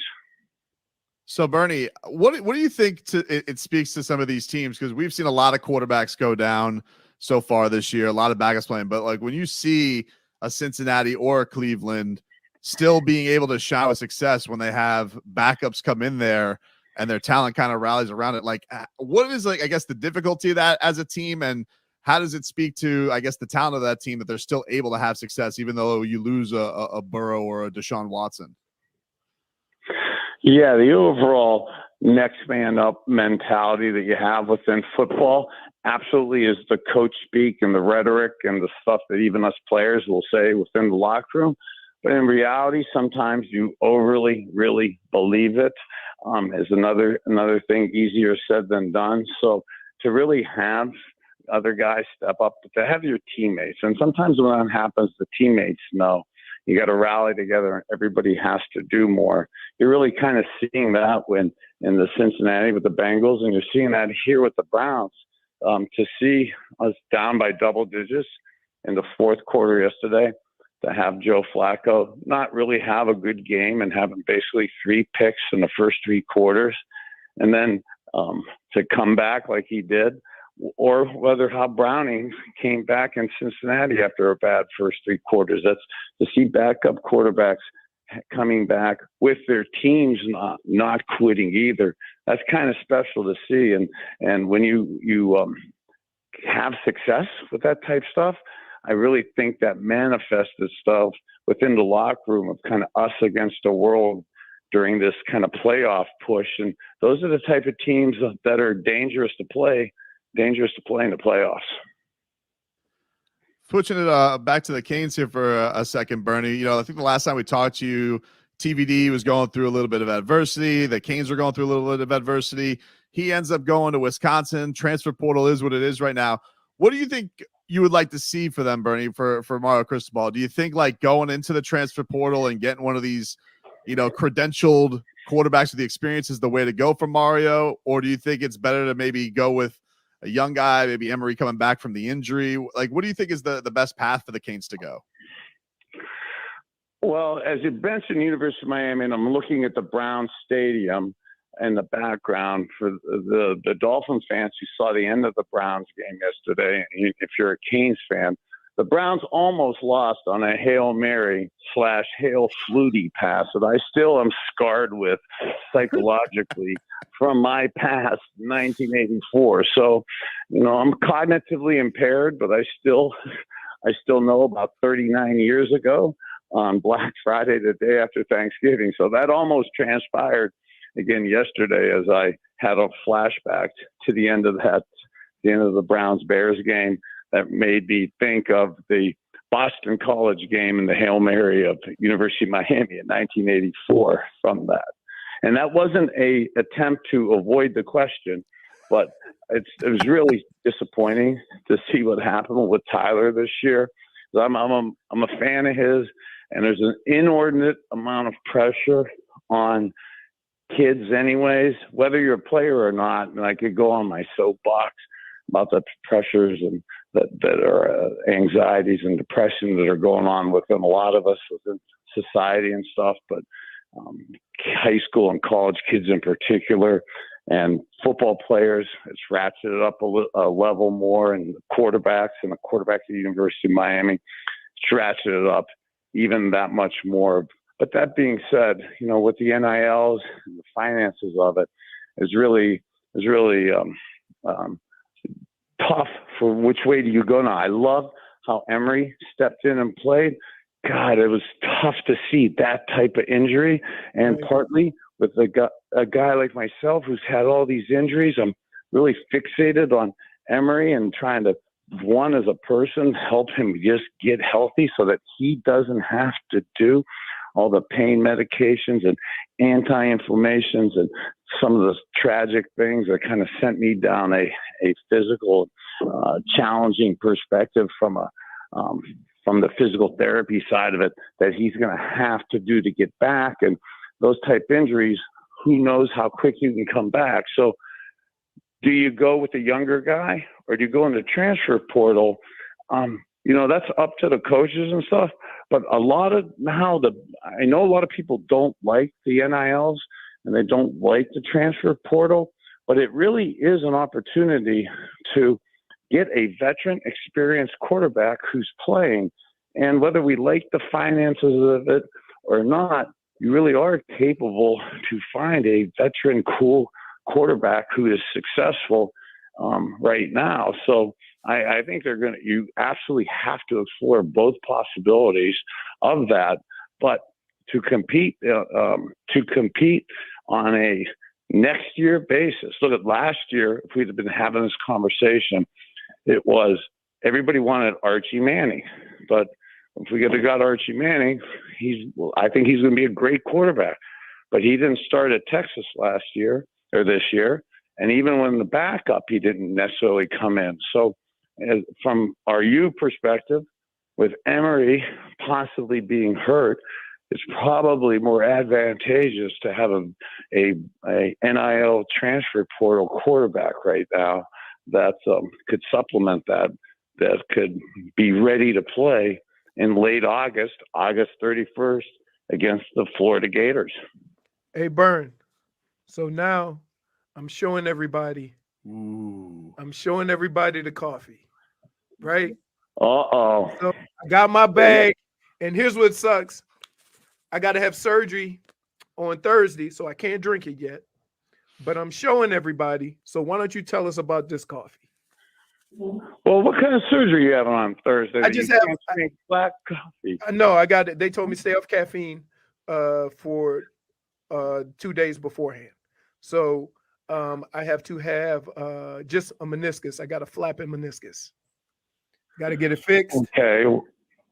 Well, we've had plenty of those surgeries, and I'm not trying to be want to be doctor and stuff, but as a guy who's been massively cognitively impaired with 40 surgeries, 80 broken bones, 100 concussions, heck, 15 seizures, being in a coma, the last couple for 72 and 96 hours, I don't drink black coffee and don't do Kosar Coffee for the caffeine part of it. It's my doctor, the founding chair of integrative wellness, Dr. Michael Roizen from the Cleveland Clinic, was partners with Dr. Oz. He's been on the Oprah Winfrey Show 53 times. He came to me a few years ago and he said the black coffee bean is the number one thing to flush and detox the liver and the brain. And with the whatever the acronym you want to use, TBI or CTE, the cognitive issues are for real. So being able to flush and detox my brain internally from all the hits and years of medication and stuff to be able to be here 5 years without taking a pill, to be diagnosed 4 years ago with 5 years left of cognitive brain function, to not be able to articulate, enunciate, communicate really any multiple syllable words. So part of my daily routine, and I'm so proud of my comebacks on the field. I really feel, Leroy, this is one of my best comebacks off the field from a health and wellness perspective. Again, to be diagnosed 4 years ago with those issues, the black coffee bean has really been flushing my system. And right now we're down, hey, South Florida, look at the weekend we had with all the rain. I'm up here in Ohio looking at the Cleveland Browns Stadium. The chance of me seeing sun in the near term is remote. Most everybody is vitamin D deficient, and vitamin D in the COVID flu season optimizes your D levels. So I infuse vitamin D into my coffee for immune, and then for anti-inflammation, for heart health, infusing resveratrol. So I have a patent to infuse cool supplements that are able to help me detox my body and reduce the inflammation, and put vitamin D in me to continue my wellness journey. That's how I start every day, my man, to be able to be cognitively present. Do you do it like a specific way, Bernie, or is it just in the beans? Well, it's the bean, and then I have a patent I'm the only guy to be able to infuse the resveratrol and the vitamin D actually into the bean and then ground it so that you get the supplements. And I'm a big believer in modified intermittent fasting. So this in the morning, to be able to implement the modified intermittent fasting with my Kosar Coffee is the way I've started my day now for the last few years, to really cognitively have these improvements and physically be able to be able to handle my daily life, which Leroy could tell you 5-6 years ago, quite a few of my friends were, having interventions, and the inability to concisely and articulately even do shows like this and or live a life as so many ex-players are dealing with. So many military guys are being treated like the way us NFL guys are. Heck, Leroy, yes, sir. I'm gonna be in Chagrin, Ohio today. It's Chagrin High School at later on this afternoon. We had a special teammate, Bob Dahl, Chagrin High School graduate, Notre Dame graduate, fought in the tunnel, University of Miami, Catholics versus the Convicts, 1988. We weren't the convicts, okay, back then. And then he ended up blocking for Leroy Horde and Bernie Kosar in 1992 and 1993. I love him so much, a hedge fund manager, successful in business, and he committed suicide on September 25th. The opiate issue and the fentanyl issue, we've had over 125 people just die this past weekend in the state of Ohio from that. We'll have 22 veterans commit suicide today. I could have been any one of those two statistics. So to see some of my friends in the holiday season that are out there hurting, I don't say this to brag, but I say it that there is hope out there. And a lot of the money that I raise for whether it's the Kosar Coffee at KosarCoffee.com is to help and support a lot of my brothers, Leroy, our brothers that aren't here with us now and are in a lot of those kind of dark situations that we're trying to find relief. And I've been blessed to be able to been given another gift in the late third quarter, early fourth quarter of my life to be able to have a second chance myself and make this comeback. And now I'm able to hopefully raise some money and raise some awareness to help out some of our great brothers in the locker room, some of our great military people who are suffering this time of the year. Burn, one more thing. Please don't send me any more pictures with you and Taylor Swift. It confused me. Are you a Swiftie? Are you a Swiftie?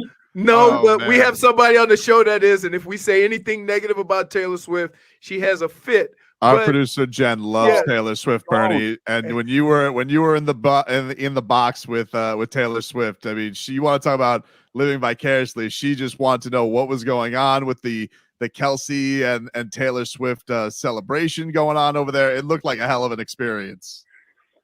So I don't know if you're up against a break. I could take a few more minutes and really tell you about it, which I'd love to, is Leroy and you guys and I'm not saying this to be nice. If people have some people they look up to and they want a role model, and I had the opportunity to meet her, you couldn't have a better role model for young parents, young kids out there to look up to her. Her genuine attention to people and paying attention and consideration and was just spectacular to watch. And Leroy, you'd actually get a chuckle out of this.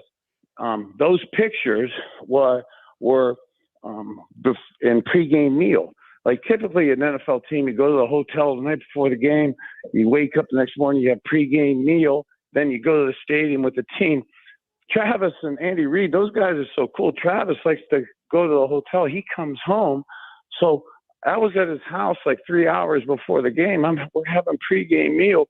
And Taylor is so nice. She comes in by herself, and she's so cool. She brings she made her homemade cinnamon rolls for Travis for pregame meal. So wow. So I'm a juicer right now, trying to be vegan and gluten-free and stuff, but I absolutely had to sample some of that cinnamon. Of course. On game day. Of course. You can't tell Taylor Swift no. You can't turn Taylor Swift's desserts down. Yeah. Yeah.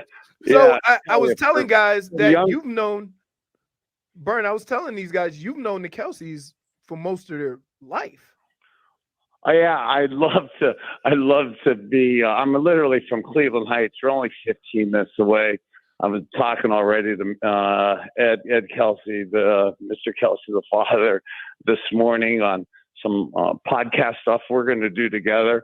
And I love Ed and Donna Kelsey, the parents, Travis and Jason, because at Halloween they used to dress up as little 19s, Cleveland Browns, Bernie Kosars when they were boys. And I went to Travis and Jason and I go, hey guys, man, I love your parents. They used to dress you up for Halloween as young Bernie Kosar. And Travis goes, what are you talking about? We dress like that every day. I love your parents even more. I love it even more. And some of the stuff that Travis and Jason's doing, Jason, what he's doing in Philly, Travis is doing a cool stuff, Operation Breakthrough in Kansas City. We're looking to bring it to Cleveland here. and parts down to South Florida. So there's some really awesome work we're doing with youth that in continuing education and robotics and computers, and that is really special. We're really looking forward to the future of that. Bernie, we appreciate the time, man. Thanks, Bern. Hey, guys, you matter. KosarCoffee.com. Go check it. Go Dolphins. Go Canes. Go Browns. Go check out KosarCoffee.com. You go follow it on Twitter too, at Kosar Coffee as well. The great Bernie Kosar joining us.